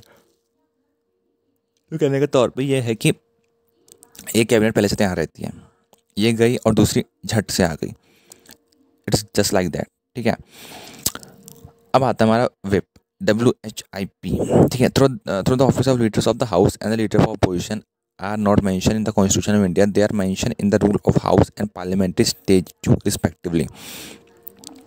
तो जो ऑफिस ऑफ जो लीडर्स ऑफ हाउसेज हैं और जो लीडर ऑफ अपोजिशन वो मेंशन नहीं किया है कॉन्स्टिट्यूशन इंडिया में, पर they are in the rules of जो हाउस है पार्लियामेंट्री उसमें है। ठीक है, और तो ये कॉन्स्टिट्यूशन में मेंशन भी नहीं कर रखा है WHIP विप करके, ना ही ये रूल्स ऑफ हाउस और ना कि पार्लियामेंट्री स्टैट्यूट में। ठीक है, स्टैट्यूट में तो जो एबिकल पॉलिटिकल पार्टी होती है वैसे रूलिंग या फिर opposition has its own whip in parliamentary, उसका विप होता है। He is appointed by political party to serve as an assistant floor leader, तो वो असिस्टेंट फ्लोर लीडर होता है। He is charge with responsibilities of ensuring the attendance of his party member in large number and securing their support in favor of a particular issue। Basically क्या है इसमें कि जो भी ऑफिसर होगा यहाँ पे, जिसको भी नॉमिनेट किया होगा, या फिर यहाँ पे कोई भी पॉलिटिकल पार्टी ने कोई मेंबर को नॉमिनेट किया होगा या कुछ भी उन्होंने किया होगा। ठीक है, तो उसका जो मेन मोटिव होता है कि सिंपली जो मैक्सिमम स्ट्रेंथ है उसको अकोमोडेट करना, और दूसरी बात ये इंश्योर करना कि जो भी पार्टी में वो सपोर्ट किया जाएगा, ठीक है, उसको अपने फेवर में लेना। वो रेगुलेट करता है, मॉनिटर करता है बिहेवियर इन द पार्लियामेंट। ठीक है, और member are the suppose to follow the directives given by the whip, जो व्हिप ने दे रखा है उसको फॉलो करना पड़ेगा, नहीं तो उस पर डिसिप्लिनरी एक्शन किया जाएगा पार्टी के तौर पे। मान लीजिए कि व्हिप ने कहा कि भाई ये नहीं होना चाहिए, और उसने कहा कि उसने वो बिल में वोट कर दिया, तो वो भी गलत चीज़ है। तो जो व्हिप कहता है उसको वो करना पड़ेगा। अब आता हमारा सेशन ऑफ पार्लियामेंट समोनिंग, दूसरा है एडजॉर्नमेंट, तीसरा है एडजॉर्नमेंट साइने डाई, और चौथा है प्रोरोगेशन, पांचवा है डिसोल्यूशन, छठवा है कोरम। ठीक है, तो इनको सबको ही लिखते हैं। तो सेशन ऑफ पार्लियामेंट क्या होता है, जो president at A time summon करता है each house of parliament to meet. Summon करने का मतलब है कि उनको भेजना, कुछ उनको रिक्वेस्ट करना या फिर कहना, उनको बताना। ठीक है, but the maximum gap between two session of parliament can not be more than 6 month. ठीक है, तो जो मैक्सिमम गैप है वो 6 महीने से ज़्यादा नहीं हो सकता है। दूसरे शब्दों में parliament should meet at least twice a year, parliament को 2 साल में सॉरी 1 साल में 2 बार मिलना ही मिलना है। ठीक है, तो जो 3 सेशन होते हैं ईयर में, पहला सेशन होता है बजट सेशन फरवरी से मई में, मानसून सेशन जुलाई से सितंबर तक, और तीसरा आता है विंटर सीजन जो आता है आपको नवंबर से दिसंबर तक।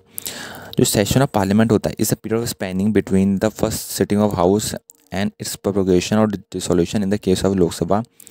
ठीक है, during a session the house meet every day to transact business, simply business को करने के लिए। ठीक है, मिलते हैं। The period spanning between the prorogation of house and its reassembly is a new session is called recess. जो उनके बीच का समय होता है, मान लीजिए फरवरी में, ठीक है, अप्रैल मई जून, तो ये 3 महीने जो होते हैं उसको हम रिसेस कहते हैं। ठीक है, तो इस समय क्या होता है कि तो जो नया सेशन होता है उसमें इस पीरियड को हम रिसर्च के टर्म पे हम डिनोट करते हैं। अब आता है हमारा दूसरा एडजॉर्नमेंट। एडजॉर्नमेंट क्या होता है, तो जो सेशन ऑफ पार्लियामेंट है कंस्टिट्यूट ऑफ मैनी मीटिंग, बहुत सारी मीटिंग से बना हुआ है। Each meeting of a day constitute of 2 sitting, हर जो मीटिंग एक दिन में होती है वो 2 सिटिंग से कंस्टिट्यूट होती है। That is morning sitting from 11 to 1 PM। ठीक है, 11 AM से 1 PM तक होती है मॉर्निंग की सिटिंग, और पोस्ट लंच सिटिंग होती है 2 से 6 बजे तक। ठीक है, a sitting of parliament can be tended by adjournment और एडजॉर्नमेंट साइन एंड डाई। ठीक है, और प्रोरोगेशन और dissolution in case of Lok Sabha, dissolution होगा लोकसभा केस में। ठीक है, तो एडजॉर्नमेंट सस्पेंड करता है working in a sitting for a specified time. आपने कहा कि एडजॉर्नमेंट कर दिया हमने, तो वो कुछ समय के लिए जो सिटिंग है पार्लियामेंट की उसको डिसोल्यूट कर देगा। ठीक है, ये हो सकता है कुछ घंटों का, कुछ दिनों का, या कुछ हफ्तों का। ठीक है, पर आप कहो कि नहीं पूरे आपने सेशन को डिसोल्यूट कर दिया एडजॉर्नमेंट से, प्लीज़ यू आर रॉन्ग। तो एडजॉर्नमेंट करेगा तो कुछ समय के लिए, कुछ घंटों के लिए, कुछ दिन के लिए, या कुछ हफ्तों के लिए। ठीक है, अब आता है adjournment sine die. Adjournment ADJOURNMENT,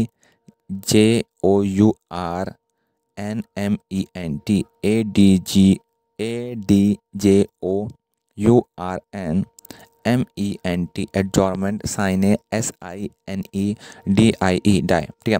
तो जो एडजॉर्नमेंट साइने डाई होता है उसको उसका मतलब होता है terminating a sitting of parliament for a indefinite period, कुछ इंडेफिनिट पीरियड के लिए, हमें पता नहीं कब तक वो इंडेफिनिट होगा, ठीक है। In the word when the house is adjourn without naming a day for example is called adjournment sine die. जब मान लीजिए उसने एडजॉर्नमेंट कहा कि उसने एडजॉर्नमेंट साइने डाई का, तो इसका कहने का मतलब है कि भाई कुछ डिसाइडेड नहीं है कि कब तक ही एडजॉर्न कर का है, ठीक है।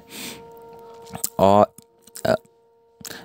जो पावर ऑफ एडजॉर्नमेंट है, ठीक है, और जो एडजॉर्नमेंट साइने डाई है वो लाई करता है presiding officer of the house में। जो प्रिसाइडिंग ऑफिसर है उसके हाथ में आता है ये कि वो ये करना चाहता है नहीं करना चाहता है, ठीक है। He can also call a sitting of house between the date or time to which it is been adjourn at any time after the house had been adjourn sine die, ठीक है। वो कभी भी बुला सकता है, ऐसा ज़रूरी नहीं है कि वो अब मतलब तो एक हफ्ते या कुछ घंटे बाद ही बुलाएगा, ऐसा हो सकता है कि वो कुछ 20 मिनट बाद फिर बुला दे, ठीक है। तो वो उस पर डिपेंड करता है कि वो कब बुलाए, ठीक है। अब नाम आता है, तो अब चौथा आता है हमारा प्रोरोगेशन, ठीक है, PROROGATION, प्रोरोगेशन आता है, ठीक है। जो प्रेसाइडिंग ऑफिसर होता है स्पीकर या फिर चेयरमैन,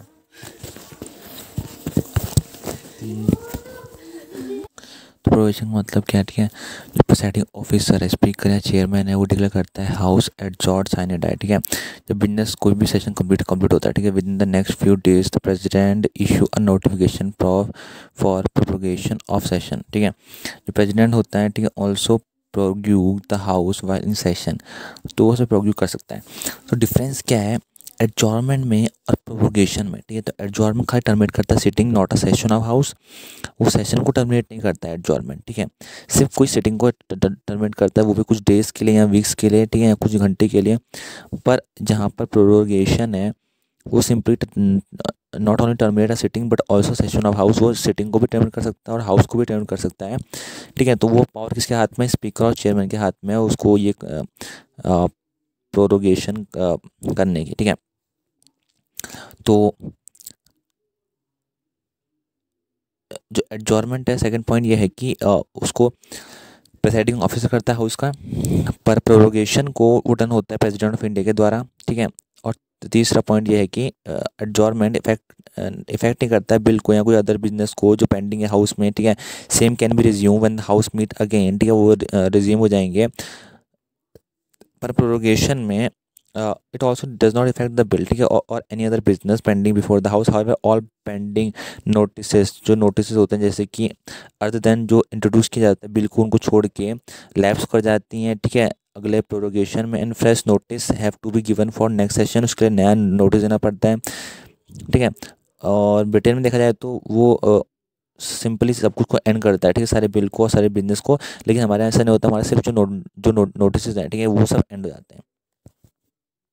अब आता है हमारा डिसोल्यूशन, ठीक है। तो डिसोल्यूशन बोलता है कि Rajya Sabha being a permanent house is not a subject to dissolution. We know that Rajya Sabha can not be dissolute, only the Lok Sabha is subject to dissolution. Unlike a prorogation, a dissolution in the very life of the existing house. Okay, it simply end the life of that house and a new house is constituted after general election are held. So dissolution is basically done when there is a old election is read out and a new election are being conducted. Okay, so two ways lok sabha take place in dissolution. पहला है आपका automatic dissolution, दूसरा है आपका president वाला। तो पहला automatic में है कि that is on expiry of the tenure of 5 years और term of extended during the national emergency. So basically a 5 years plan is dissolute and a national emergency. Okay. Second, the president decided to dissolve the house when he authorized to do so. Once the Lok Sabha is dissolved before the completion of normal tenure, the dissolution is irrevocable. Okay. So basically if president say dissolute, now you cannot do anything. When the Lok Sabha is dissolved, all business including bills, motion, resolution, notice, petitions and so on pending before it's on committee lapse. So basically everything is being lapses, like it's like a 5 or 10 year if government and in that 10 year everything is being lapses. Yeah, they must be introduced in the newly constituted Lok Sabha. If you have to pursue a bill further, then you have to simply again reintroduced in newly constituted Lok Sabha. However, some pending bills and all pending assurance there that are to be examined by committee or government assurance do not lapse on the dissolution of the Lok Sabha. So basically, if a committee is doing something on a bill, then it's been not lapses. Other than all that bill, everything is being lapsed, or yeah, it's been lapsed. So the position with respect to lapsing of bills is as follow. ये processing है, ठीक है. तो पहला है कि bill is pending in Lok Sabha lapses whether originating Lok Sabha or transmitting is to Rajya Sabha. दूसरा, अब bill is pass by Lok Sabha but pending in the Rajya Sabha lapses. Pass नहीं लोकसभा लेकिन पेंडिंग था राज्यसभा में, तो वो लैप्स हो जाएगा. तीसरा, a bill is not pass by two houses due to the disagreement and if the president had notified the holding of joint sitting before the dissolution of Lok Sabha does not lapse. Okay. और कुछ मतलब उनके बीच में कुछ अनबन थी और joint sitting बिठाई गई, ठीक है, डिसोल्यूशन से पहले, तो उस केस में लैप्स नहीं होगा. अब bill pending in Rajya Sabha but not pass by Lok Sabha does not lapse. ठीक है, पेंडिंग था राज्यसभा में लेकिन पास नहीं हुआ लोकसभा, तब भी वो लैप्स नहीं होगा. अब bill pass by both house but pending ascent of president does not lapse. ठीक है, तो अब बिल पास हो गया दोनों हाउसेज में लेकिन लैप्स था प्रेसिडेंट की सिग्नेचर में, तो भी वो लैप्स नहीं होगा. अब bill pass by both house but return bye the president for reconsideration of house does not lapse. तो दोनों हाउस से पास किया गया प्रेसिडेंट ने लेकिन उसको वापस भेज दिया रिकंसिडर करने के लिए, तब भी वो लैप्स नहीं होगा. अब आता है हमारा कोरम. तो बेसिकली कोरम क्या है? ये एक minimum number of member required to present in the house before it can be transact any business. तो कोरम्स QUORUM. तो बेसिकली इसका मतलब ये है कि कुछ मिनिमम नंबर ऑफ पीपल्स होने चाहिए अगर आपको अपना काम चलाना है. It is 1/10 of the total number of members in each house including the presiding officer. 1/10 member तो होने ही चाहिए. It means that there must be at least 55 member present in the Lok Sabha and 25 member present in Rajya Sabha. So कम से कम 55 member Lok Sabha में, 25 member Rajya Sabha में. If any business is to be conducted, कोई बिजनेस आपको कंडक्ट करवाना है, simply if there is no quorum during a meeting of house it is duty of presiding officer either to adjourn the house or to suspend the meeting until there is a quorum. So till the time there is no quorum no meeting are to be held. Thank you. Voting in house. ठीक है, तो जो भी सारे matters हैं at any sitting of whether house or joint sitting of both house are decided by a majority of votes of member present and voting. सब decide होंगे voting के द्वारा, जितने मेंबर प्रेजेंट हैं, excluding the presiding officer. Presiding officer को हम हटा देंगे. खाली कुछ जो मैटर होंगे जो कि स्पेसिफिकली जो मेंशन होंगे कॉन्स्टिट्यूशन में, जैसे कि इम्पीचमेंट हो गया प्रेसिडेंट का, अमेंडमेंट हो गया कॉन्स्टिट्यूशन का, ठीक है, रिमूवल हो गया प्रिसाइडिंग ऑफिसर्स का, ठीक, पार्लियामेंट का, ठीक है, और सुप्रीम कोर्ट के जो कोर्ट के जो जजेस हैं उनका रिमूवल हो गया.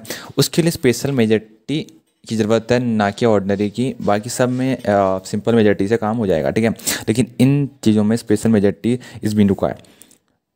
The presiding officer of a house does not vote in the first instance but exercise a casting vote in the case of equality of vote. ठीक है, वो कास्टिंग वोट करेगा जो अपना प्रेसाइडिंग ऑफिसर है. The proceeding of a house are to valid irrespective of any unauthorized voting or participation or any vacancy in its membership. So proceeding चलती रहेगी बिना कोई अनऑथराइज वोटिंग के या फिर कोई सी भी अगर वैकेंसी खाली है तब भी. ठीक है, तो लोकसभा में क्या प्रोसीजर है, लोकसभा का देख लेते हैं. तो लोकसभा में पहला पॉइंट है कि on the conclusion of debate the speaker shall put the question and invite those who are in the favour of motion to say aye and those are against motion to say no. ठीक है, अगर favour में हो तो जैसे कि हमने कहा कि यहाँ पुल बनना चाहिए तो आप कहोगे AYE. ठीक है, इसका मतलब ए, ऐसा वाला ए. एंड इफ आप फेवर में नहीं हो तो आप नो का होगा सीधा सिंपली. ठीक है, second point the speaker shall then say I think the aye is on the note at the case में we have it. If the opinion of the speaker as to decision of a question is not challenged, he shall say twice the ayes nor the noes as the case may be have it and question before the house shall be determined accordingly. ठीक है, अगर ए जीत चुका है तो simply वो जज कहेगा कि हाँ ए जीत चुके हैं, simple. And clear. Third point, if the opinion of speaker are to be decision of a question is challenge, अगर उसका जो मान लीजिए जो स्पीकर है उसको क्वेश्चन चैलेंज कर दिया, he shall order the lobby to clear, वो लॉबी को क्लियर करने को कहेगा। After the lapse of 3 minute and 3 second he shall put the question a second time and declare whether in this opinion the ayes on notion have it. ठीक है, 3 minute 3 second के बाद वो फिर से कहेगा कि हाँ आप बताओ अब हाँ या ना कहा क्या आपका ओपिनियन है। इफ द ओपिनियन, ठीक है, जो डिक्लेयर होता है अगेन, अगर वो दोबारा चैलेंज होता है, he shall direct and the vote he recorded either by operating the automatic vote recorder or by using a or no slip in the house or the members going in the lobby। ठीक है, तो ये a और no वाला ये मतलब एक simply कह सकते हैं कि बिना किसी वोटिंग के है। ठीक है, तो इस इंस्टेंस में मान लीजिए अगर 2-3 बार से ज़्यादा अगर हंगामा होता है तो वो क्या कर सकता है, इलेक्ट्रॉनिक वोट करा सकता है सिंपली।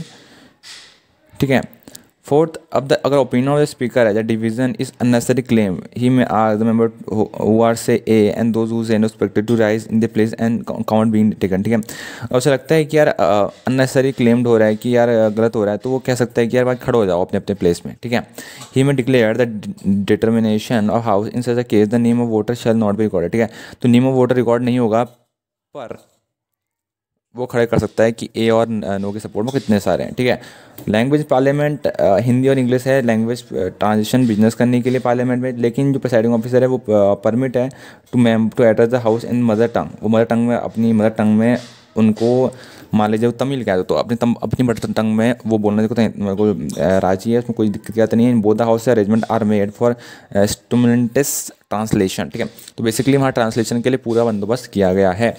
अब आता है हमारा right of minister and attorney general, उनके क्या राइट्स हैं और मिनिस्टर के और अटॉर्नी जनरल के। ठीक है, तो every minister and attorney general of India have the right to speak and take part in the proceeding. हर मिनिस्टर के पास, अटॉर्नी जनरल के पास ये राइट है कि स्पीक करने का, बोलने का और पार्ट लेने का प्रोसीडिंग में either of house any joint sitting of both house and any committee of parliament of which he is member without being entitled to vote.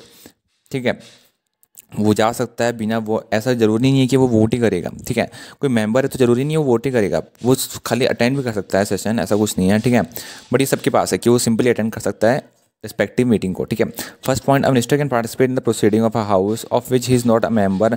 मान लीजिए अगर मेंबर नहीं भी है उस हाउस का, फिर भी वो वहाँ पर पार्टिसिपेट कर सकता है। In other word, a minister belong to the Lok Sabha can participate in the proceeding of the Rajya Sabha and vice versa. ठीक है, तो वो प्रोसीडिंग में पार्ट ले सकता है, ज़रूरी नहीं है कि वोट करे ना करे, लेकिन वो पार्ट जरूर ले सकता है अगर वो लोकसभा का मिनिस्टर भी है तो भी। ठीक है, a minister who is not a member of other house can participate in the proceeding of above the house. It should be noted here that a person can remain a minister for 6 months without being a member of other house of parliament.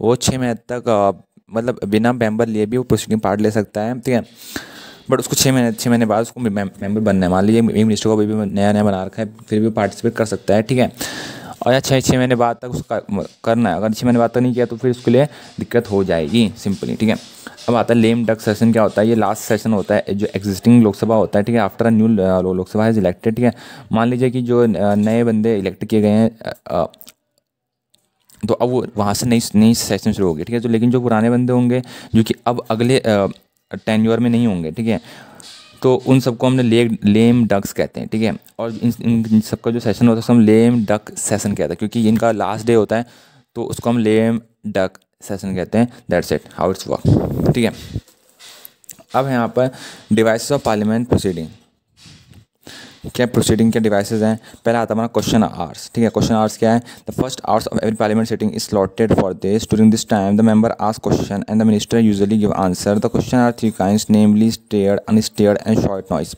State question distinguish by an asterisk से उसको अलग कर रखा है। Require an oral answer, उसके लिए oral answer जरूरत है। Hand supplementary question can follow, supplementary question उसके लिए फॉलो हो सकता है। मान लीजिए कोई क्वेश्चन किया तो उसमें सप्लीमेंट्री क्वेश्चन जुड़ा होगा कि हाँ भाई इसको डिटेल में डिस्क्राइब करने के लिए। अनस्टेयर्ड क्वेश्चन STARRED, STARRED। ठीक है, on the side require a return answer, उसके लिए रिटर्न आंसर होना जरूरी है। Supplementary question can not follow, supplementary question follow नहीं हो सकता, उसके लिए आपको रिटर्न आंसर होना जरूरी है। तीसरा होता है short notice question is one that is asked by giving a notice of less than 10 days। It is answer orally. ठीक है, तो इसको 10 से कम दिनों पहले ही नोटिस दिया गया होता है। ठीक है, और उसको आंसर करते हैं ओरली, मुझसे सीधा आंसर कर देते हैं। In addition to the minister, the question can also भी asked to the private member, ये प्राइवेट मेंबर से पूछा जा सकता है।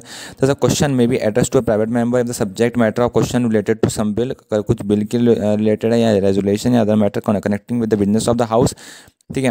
For which the member is responsible, अगर मेंबर कोई रिस्पॉन्सिबल है उस बिजनेस के, तभी वो तभी तो सिंपली क्वेश्चन पूछ रहे हैं उससे, ठीक है। और पूछ रहे हैं तो वो उसी को मतलब उस सेंस में उत्तर भी देगा। The question of state short note question and question to the private member are printed in green, white, light pink and yellow colour respectively to distinguish them from one another, ठीक है।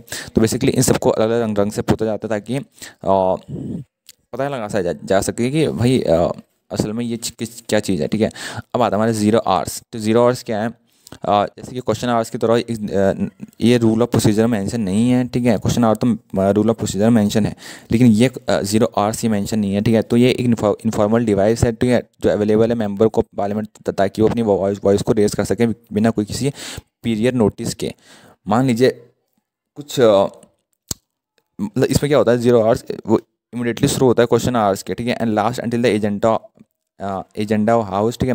Question our के एकदम बाद शुरू हो जाता है और लास्ट एजेंडा ऑफ हाउस तब तक रहता है, और रेगुलर बिजनेस ऑफ हाउस में, ठीक है।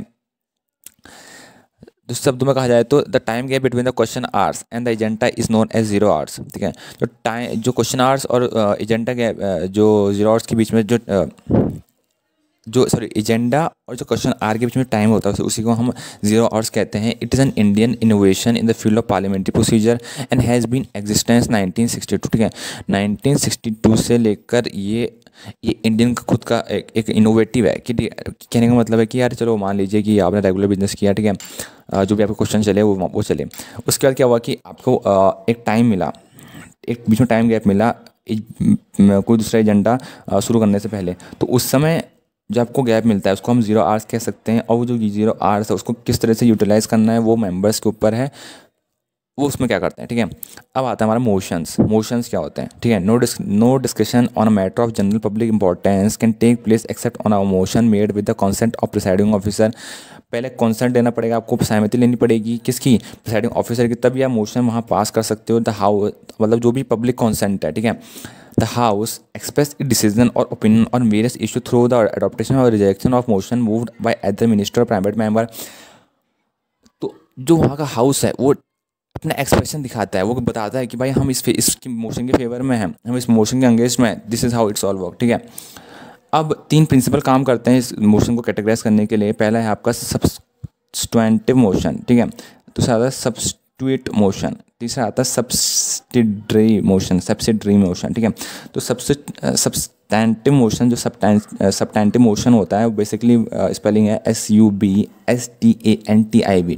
इसमें क्या होता है, it is a self contain independent proposal dealing with the very important matter like impeachment of president or the removal of chief election commissioner. तो इम्पीचमेंट देना प्रेसिडेंट को या फिर रिमूवल करना इलेक्शन चीफ कमिश्नर को, ये सब्सटेंटिव मोशन के अंदर आता है। दूसरा आता है हमारा सब्स्टिट्यूट मोशन। ये मोशन है जो कि मूव होता है in substitution of an original motion, किसी ओरिजिनल मोशन के सब्स्टिट्यूशन में, ठीक है। And purpose and alternative to है, वो एक अल्टरनेटिव पर्पस देता है, ठीक है। If adopted by the house, अगर इसको अडॉप्ट किया गया हाउस के द्वारा, it supersede the original motion, ये सुपरसीड करता है ओरिजिनल मोशन को। तीसरा आता है हमारा subsidiary motion. It is a motion that by itself has no meaning and cannot state the decision of house without difference of the original motion। Subsidiary motion की कोई खुद मीनिंग नहीं रहता कि उसका आपने डिसीजन आपने बता रखा कि ये असली में है क्या, ठीक है, हाउस में पहले से ही without difference to original motion, आपको ओरिजिनल मोशन का डिफरेंस देना पड़ेगा, नहीं तो कोई मतलब नहीं है। It is a divided into 3 category. Subsidiary motion 3 category में डिवाइड होता है, जो कि उतना सॉरी मतलब नाम हम सुन सकते हो आप, जैसे कि एंक्लरी मोशन जो कि अलग तरह के बिजनेस में काम आता है। फिर आता है सुपरसीडिंग मोशन जो कि डिबेट में या फिर कोई इशू में, ठीक है, ताकि इशू को सुपरसाइड किया जा सके, उसको गहराई समझ जा सके, ठीक है। तीसरा आता है हमारा अमेंडमेंट, मॉडिफाई करना कोई किसी पार्ट को या ओरिजिनल पार्ट को। तो भी अगर आपको क्वेश्चन आता है कि अमेंडमेंट कौन से मोशन के अंदर होता है, तो सब्सिडरी मोशन के अंदर होता है अपना अमेंडमेंट सब्सिडरी मोशन के अंदर होता है, ठीक है। अब आता है हमारा topic closure motion. Closure motion क्या होता है, ये मोशन है move by a member to cut short the debate on a matter before the house, ठीक है। कट शॉर्ट में कट करना डिबेट को, जो भी कोई मैटर है हाउस के सामने, if the motion is approve by house, अगर मोशन अप्रूव किया हाउस ने, डिबेट इज स्टॉप, ठीक है, forthwith and the matter is put to vote, जो डिबेट है वो रुक जाएगी और मैटर को पुट करोगे आप वोट में, ठीक है। 4 काइंड की मोशंस हैं इसके अंदर। पहला आता है सिंपल क्लोजर मोशन, दूसरा आता है क्लोजर बाय कंपार्टमेंट्स, तीसरा आता है कंगारू क्लोजर, तीसरा आता है ग्लोटिन क्लोजर, ठीक है। तो सिंपल क्लोजर क्या होता है, ये उसमें जिसमें जो मेंबर मूव करता है matter having been subsequently discuss be now put to vote, ठीक है। सिंपल क्लोजर में इसको डिस्कस करते हैं और वोट के लिए पुट करते हैं। क्लोजर बाय कंपार्टमेंट में क्या होता है, जो क्लॉज ऑफ कोई बिल है, कोई लेंथी रेजोल्यूशन है, ठीक है, are group into parts before the commencement of the debate, इनको पार्ट्स में रखा जाता है। Debates cover the part as a whole, ठीक है, डिबेट कवर होता है जो पार्ट है, मतलब अलग अलग क्लोजर मोशन का जो मेन उद्देश्य यही होता है कि डिबेट करना, डिबेट स्टॉप करना और मैटर को पुट करना वोट में, ठीक है। ये इन सब का सिंपली काम होता है। तो अलग अलग मोशन, क्लोजर मोशन, जैसे कि सिंपल क्लोजर हो गया, क्लोजर बाय कंपार्टमेंट हो गया, आपका कंगारू क्लोजर हो गया, ग्लूटेन क्लोजर हो गया, ज़रूरी नहीं है। आता है हमारा प्रिविलेज मोशन, जो कि कंसर्न होता है, ठीक है, with breach of parliament privilege by minister, it is move by member when he feel that the minister has commit a breach of privilege of house or one or more its member by withholding fact of case or given a wrong or disorder fact, its purpose to censure the concerned minister. Basically क्या है कि अगर कोई minister गलत चीज़ देता है, गलत चीज़ बोलता है, तो उसको आप सेंसर कर सकते हो प्रिविलेज मोशन के द्वारा। अब आता है हमारा कॉलिंग अटेंशन मोशन। ये क्या है, ये इंट्रोड्यूस किया गया था पार्लियामेंट में ताकि to call the attention of minister to matter of urgent public importance. मान लो कोई अर्जेंट पब्लिक इंपॉर्टेंस है तो उसमें उसका ध्यान खींचने के लिए, and to seek an authoritative statement from him और ऑन दैट मैटर, ठीक है।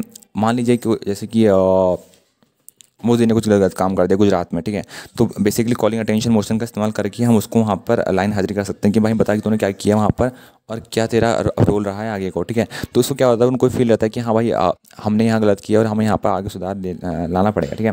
तो like the zero hour it is an also an Indian innovation in the parliamentary proceeding. Zero hour की तरह ये भी एक इंडियन पार्लियामेंट्री प्रोसीडिंग में एक इन्वेंशन है, ठीक है, जो कि एग्जिस्टेंस है 1954 से। However the unlike the zero hour it's mention in the rules of procedure. Calling attention motion हमारा रूल ऑफ प्रोसीजर में मेंशन है और बेसिकली बहुत अच्छी चीज़ है, क्योंकि आपको अगर लगता है कि यार वहाँ पर पब्लिक इंपॉर्टेंस का और वहाँ का मिनिस्टर नहीं देख रहा है तो आप उसको कॉल कर सकते हो। अगर वहाँ के मेंबर सब मिले हुए नहीं है, अगर पार्टी पूरी मिली हुई है जैसे कि बीजेपी है, तो वहाँ पर बहुत मुश्किल हो जाता है इस चीज़ को फॉलोअप करना। तो अब आता है हमारा एडजॉर्नमेंट मोशन। एडजॉर्नमेंट मोशन क्या है, ये इंट्रोड्यूस किया गया था पार्लियामेंट में ताकि ड्रॉ करना attention of the house to definite matter जो कि अर्जेंट पब्लिक इंपॉर्टेंस का है, ठीक है, and need the support of 50 member to be admit. 50 member का सपोर्ट तो होना ही चाहिए। As it interrupt the normal business of house, ये इंटरप्ट करता है नॉर्मल बिजनेस ऑफ हाउस का, ठीक है। It is regard as an extraordinary device, ठीक है। एडजॉर्न मोशन को एक एक्स्ट्रा ऑर्डिनरी डिवाइस की तरह किया गया, ठीक है। It involves an element of censure अंगेज द गवर्नमेंट, ये इन्वॉल्व करता है कि एक एलिमेंट ऑफ सेंसर अंगेज द गवर्नमेंट, ठीक है। Hence Rajya Sabha is not permit to make use of this device, ठीक है। तो राज्यसभा अलाउड नहीं है इसको यूज़ करने के लिए।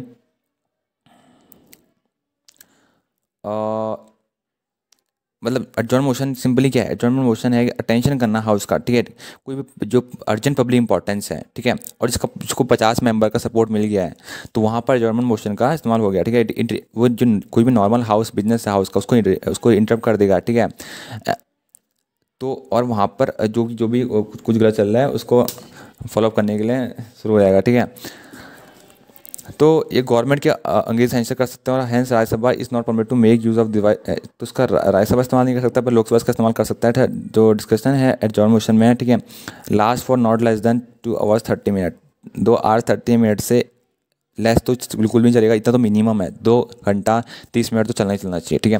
The right to move mention for adjournment of the business of house is subject to following restriction. इसमें कुछ फॉलोइंग रिस्ट्रिक्शन भी है। पहला, it should raise a matter which is definite factual urgent और पब्लिक इंपॉर्टेंस, वो जो कि definite हो, फैक्चुअल हो और अर्जेंट पब्लिक इंपॉर्टेंस हो।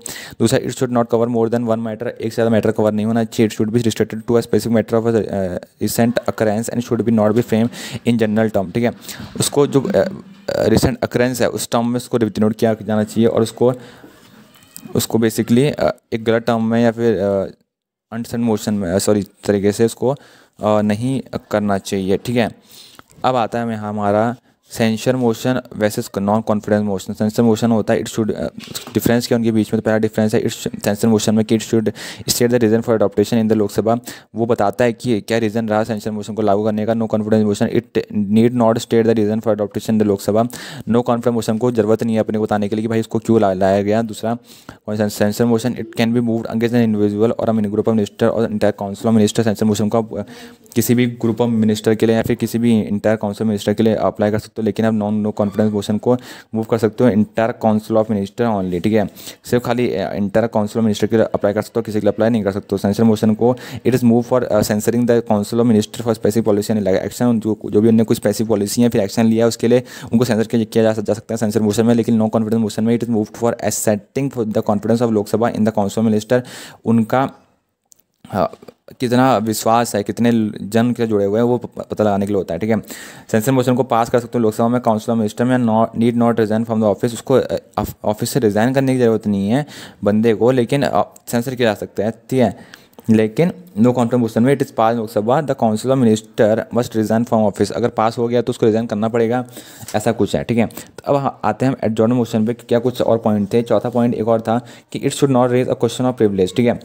एडजॉर्न मोशन में आप क्वेश्चन ऑफ प्रिविलेज रेज नहीं कर सकते हो, ठीक है। It should not revise discussion on matter that has been discuss in the same session, मान लीजिए कोई सेशन में मैटर डिस्कस हो सकता है, दोबारा से आप उसको डील नहीं करोगे, और ठीक है। और कोई एडजक्ट मतलब कोई कोड में पहले से पढ़ा हुआ है उसको भी आप नहीं डिस्कस करोगे, ठीक है। और अगर कोई डिस्टिंक्ट मोशन में पहले से मतलब अगर कोई चीज़ पहले से रेज हो चुकी है तो उसको आप दोबारा रेज नहीं करोगे, सिंपली ये है, ठीक है। अब आता है no confidence motion under article 75 of the constitution say that the council minister shall be collectively responsible to Lok Sabha. It means that the minister stay in the office so long as it enjoy confidence of majority of the member of Lok Sabha. In other words, the Lok Sabha can remove the minister from the office by passing a no confidence motion. The motion needs the support of 50 members to be admitted. अगर 50 member का वहाँ पर support नहीं है किसी के पास, ठीक है, सॉरी ये मोशन को नो कॉन्फिडेंस मोशन को 50 मेंबर का सपोर्ट चाहिए है, ठीक है। अगर मान लीजिए कि उसको लगता किसी पार्टी को लगता है कि नहीं भाई इसके मेंबर काउंसिल मिनिस्टर उसकी साइड में नहीं है, वो उन्हें दल बदल लिया, तो वहाँ पर दिक्कत हो जाएगी पार्टी के लिए और सरकार गिर जाएगी, simply. Thank you. Point of order. A member can raise a point of order when the proceeding of House do not follow the normal rules of procedure. Okay, a point of order should relate to the interpretation or enforcement of the rule of the House of such article of Constitution that regulate the business of the House, and should raise a question that within the cognizance of Speaker, it is the usually raised by a opposition member in order to control the government. Okay, it is an extraordinary device as to suspend the proceeding before the House. No debate is allowed on a point of order. So basically when things are not going well, so a opposition party member can raise this point of order. Now half an hour's discussion, it means that discussion a matter of sufficient public importance which has been subjected to a lot of debate and the answer to which need explanation on the matter of fact. Speaker can allot 3 days in a week for such discussion. There is no formal motion or voting before the House. So basically if anything is sufficient public importance means it needed importance, so a half an hour discussion is being provoked in the House.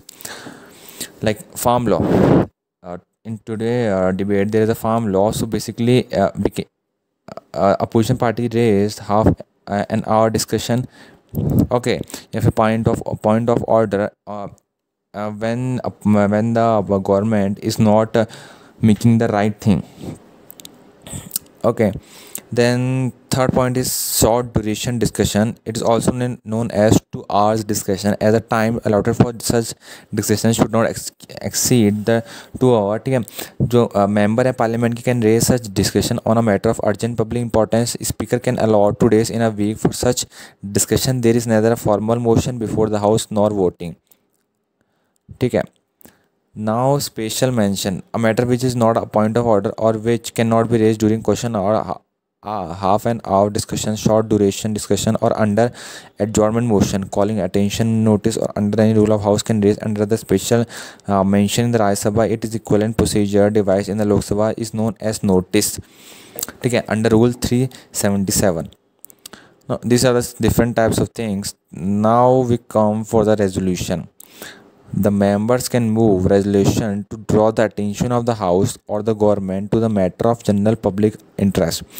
If there is any general public interest, they can raise the fucking shit. The discussion on a resolution is strictly relevant to and within the scope of resolution.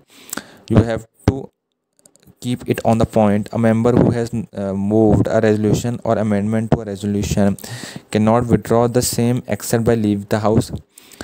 A resolution can classify into 3 category. पहला category है private member resolution, दूसरा है government resolution, तीसरा है स्टेटरी resolution. Private member resolution जो कि private member पास करता है, जो कि मिनिस्टर के अलावा, ठीक है, मिनिस्टर के अलावा कोई और पास करते हो तो प्राइवेट मेंबर रेजोल्यूशन कहेंगे. ठीक है, ये डिस्कस होता है खाली अल्टरनेट फ्राइडेज में और एंड आफ्टरनून सिटिंग. ठीक, आफ्टरनून सिटिंग में इसको डिस्कस किया जाता है और फ्राइडे को दिन किया जाता है.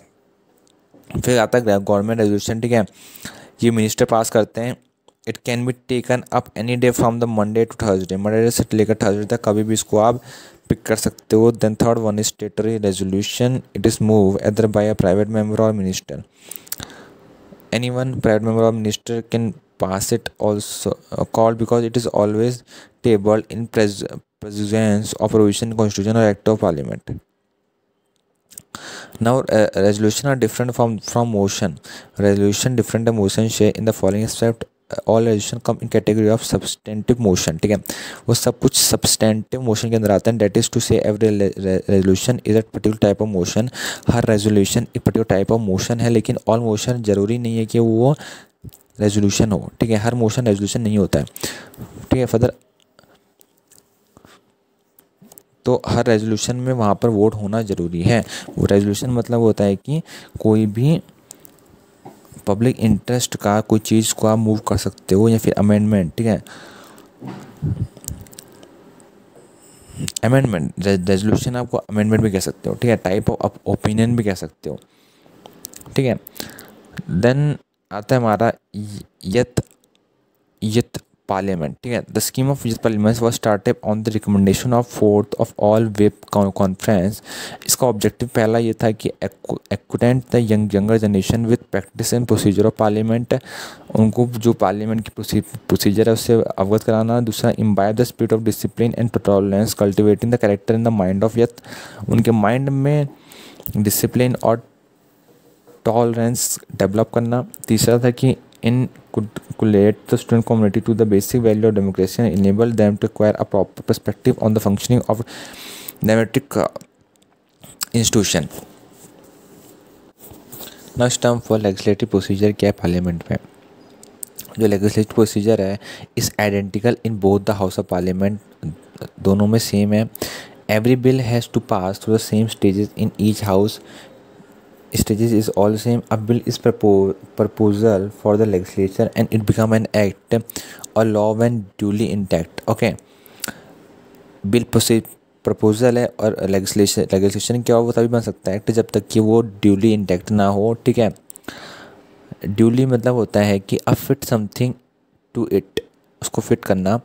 Bill introduce in parliament are of two kinds. 2 type के बिल हैं. पहला आता है आपका public bill, the second one is private one, also known as government bill and private member bill respectively. ठीक है,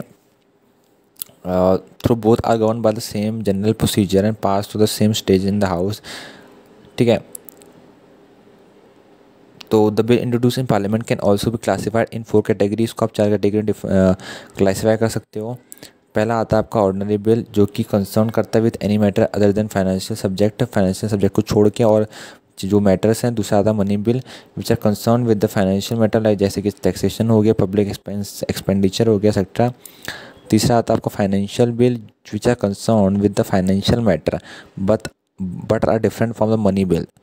फाइनेंशियल बिल कंसर्न करता है फाइनेंशियल मैटर से लेकिन डिफरेंट होते हैं मनी बिल से. चौथा होता है आपका constitution amendment bill which are concern with amendment of the provision of the constitution. ठीक है, ये है चक्कर. अब पब्लिक बिल और प्राइवेट बिल में डिफरेंस क्या है वो देख लेते हैं. तो पब्लिक जो बिल है हमारा वो है आपका it introduce in parliament by ministers. को मिनिस्टर इंट्रोड्यूस करेगा, लेकिन प्राइवेट बिल को मिनिस्टर के अलावा इंट्रोड्यूस करेगा। पब्लिक बिल में वो रिफ्लेक्ट करता है policy of government, ruling party की जो पॉलिसी है वो रिफ्लेक्ट करता है। लेकिन प्राइवेट बिल में वो रिफ्लेक्ट करता है स्टैंड ऑफ अपोजिशन पार्टी और पब्लिक मैटर, ठीक है। प्राइवेट बिल में जो अपोजिशन पार्टी है या फिर पब्लिक मैटर है उसको वहाँ पर डिस्कशन किया जाता है। देन पब्लिक बिल का थर्ड पॉइंट आता है, it has greater chance to be approved by parliament. Public bill को ज़्यादा चांसेस हैं अप्रूव करने के, प्राइवेट बिल को लेसर चांस है अप्रूव करने के पार्लियामेंट के द्वारा। Public bill rejected by house amount of the expression of want of public parliamentary confidence in the government and may lead to the resignation। जितना सहमति होगी, जितनी सहमति मिलेगी उसकी वजह से ही पब्लिक बिल पास होगा, ठीक है। लेकिन प्राइवेट बिल में its rejection by house has no implication on the parliament confidence in the government और इट्स रेजिग्नेशन। अगर प्राइवेट बिल फेल भी हो जाता है तो उससे कुछ इफेक्ट नहीं पड़ता है गवर्नमेंट को, ठीक है।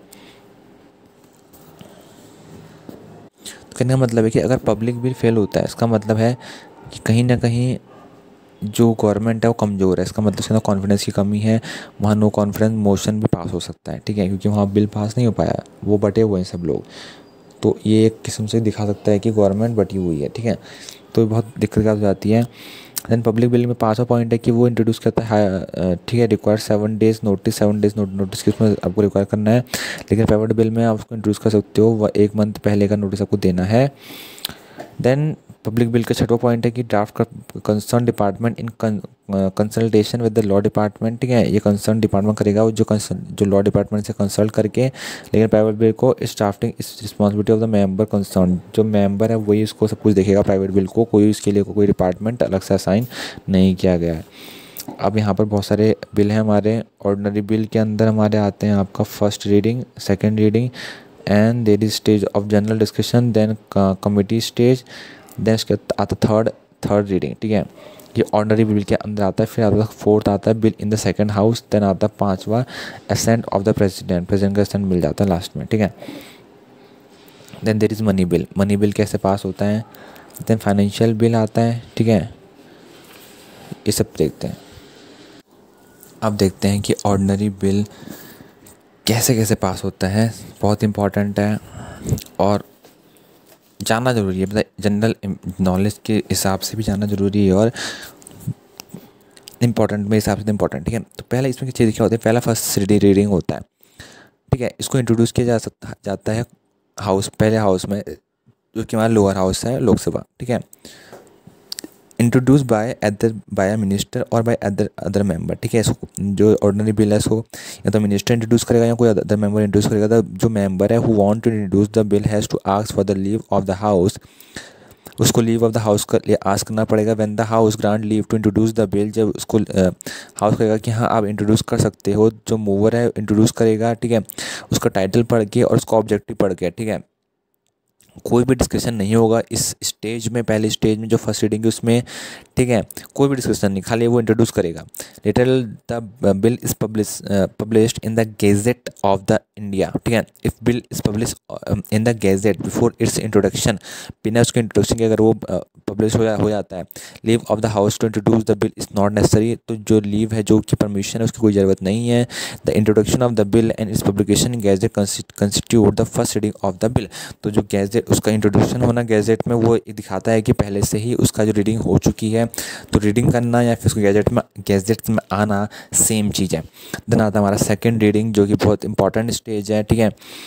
बिल रिसीव किया जाएगा, ठीक है, जनरल में, but also detail scrutiny and assume it's final shape, ठीक है। यहाँ पर उसकी डिटेल देखी जाएगी, ठीक है। It form the most important stage in the enactment of bill. Second reading बहुत इंपॉर्टेंट है। तो सेकंड रीडिंग के अंदर हमारी 3 चीज़ें होती हैं, ठीक है। पहला आता है stage of general discussion. General discussion होता है इसके अंदर, जो प्रिंटेड कॉपीज़ हैं बिल की वो डिस्ट्रीब्यूट किया जाती है सब मेंबर्स को। Principle of the bill and its provision are discuss generally, इसके जो प्रिंसिपल्स हैं और उसके जो प्रोविज़न है उनको आप जनरली डिस्कस करते हो। But the detail of the bill are not discuss, लेकिन जो डिटेल है बिल की वो डिस्कस नहीं की जाती है जनरल डिस्कशन में। इसके अंदर भी ठीक है 4 एक्शन ले सकता है आपका हाउस। पहला, it may take the bill into consideration immediately और सम अदर फिक्स डेट, ठीक है वो उसको कंसिडरेशन में ले सकता है या तो उसी समय या फिर कुछ दिनों के बाद। It may refer the bill to select committee of the house, वो रिफर कर सकता है सेलेक्ट कमेटी हाउस के लिए, या फिर it refer the bill to joint committee of the house to house joint committee के लिए रिफर कर सकता है। या चौथा, it may circulate the bill to elect public opinion, ठीक है पब्लिक ओपिनियन के लिए वो भेज सकता है। A select committee constitute of members of house where the bill has originated and a joint committee constitute of member of both house of parliament, ठीक है।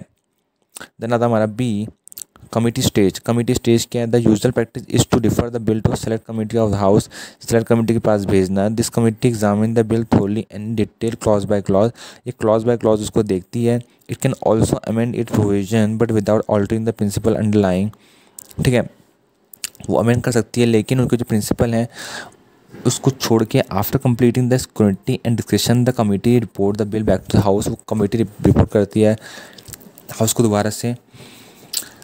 अब आती है हमारे कंसिडरेशन स्टेज की। इसमें क्या होता है? The house after receiving the bill from select committee consider the provision of bill clause by clause, ये क्लॉज बाय क्लॉज देखते हैं। Each clause is discuss and voted upon separately.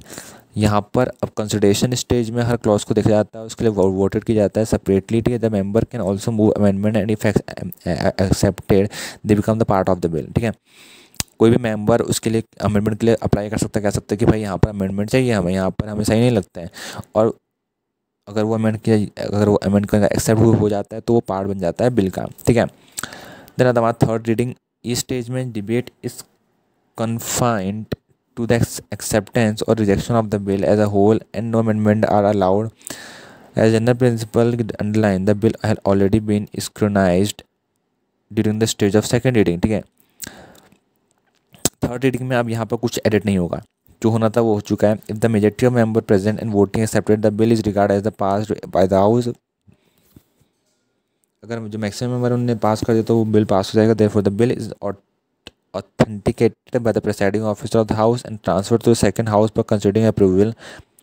अब ये दूसरे हाउस में भेज दिया जाएगा, ठीक है। अब बिल फोर्थ है, bill in the second house में पहुंच चुका है, ठीक है। अब इन सेकंड हाउस में भी ये तीनों स्टेज से जाएगा, पहला first reading, second reading and third reading, ठीक है।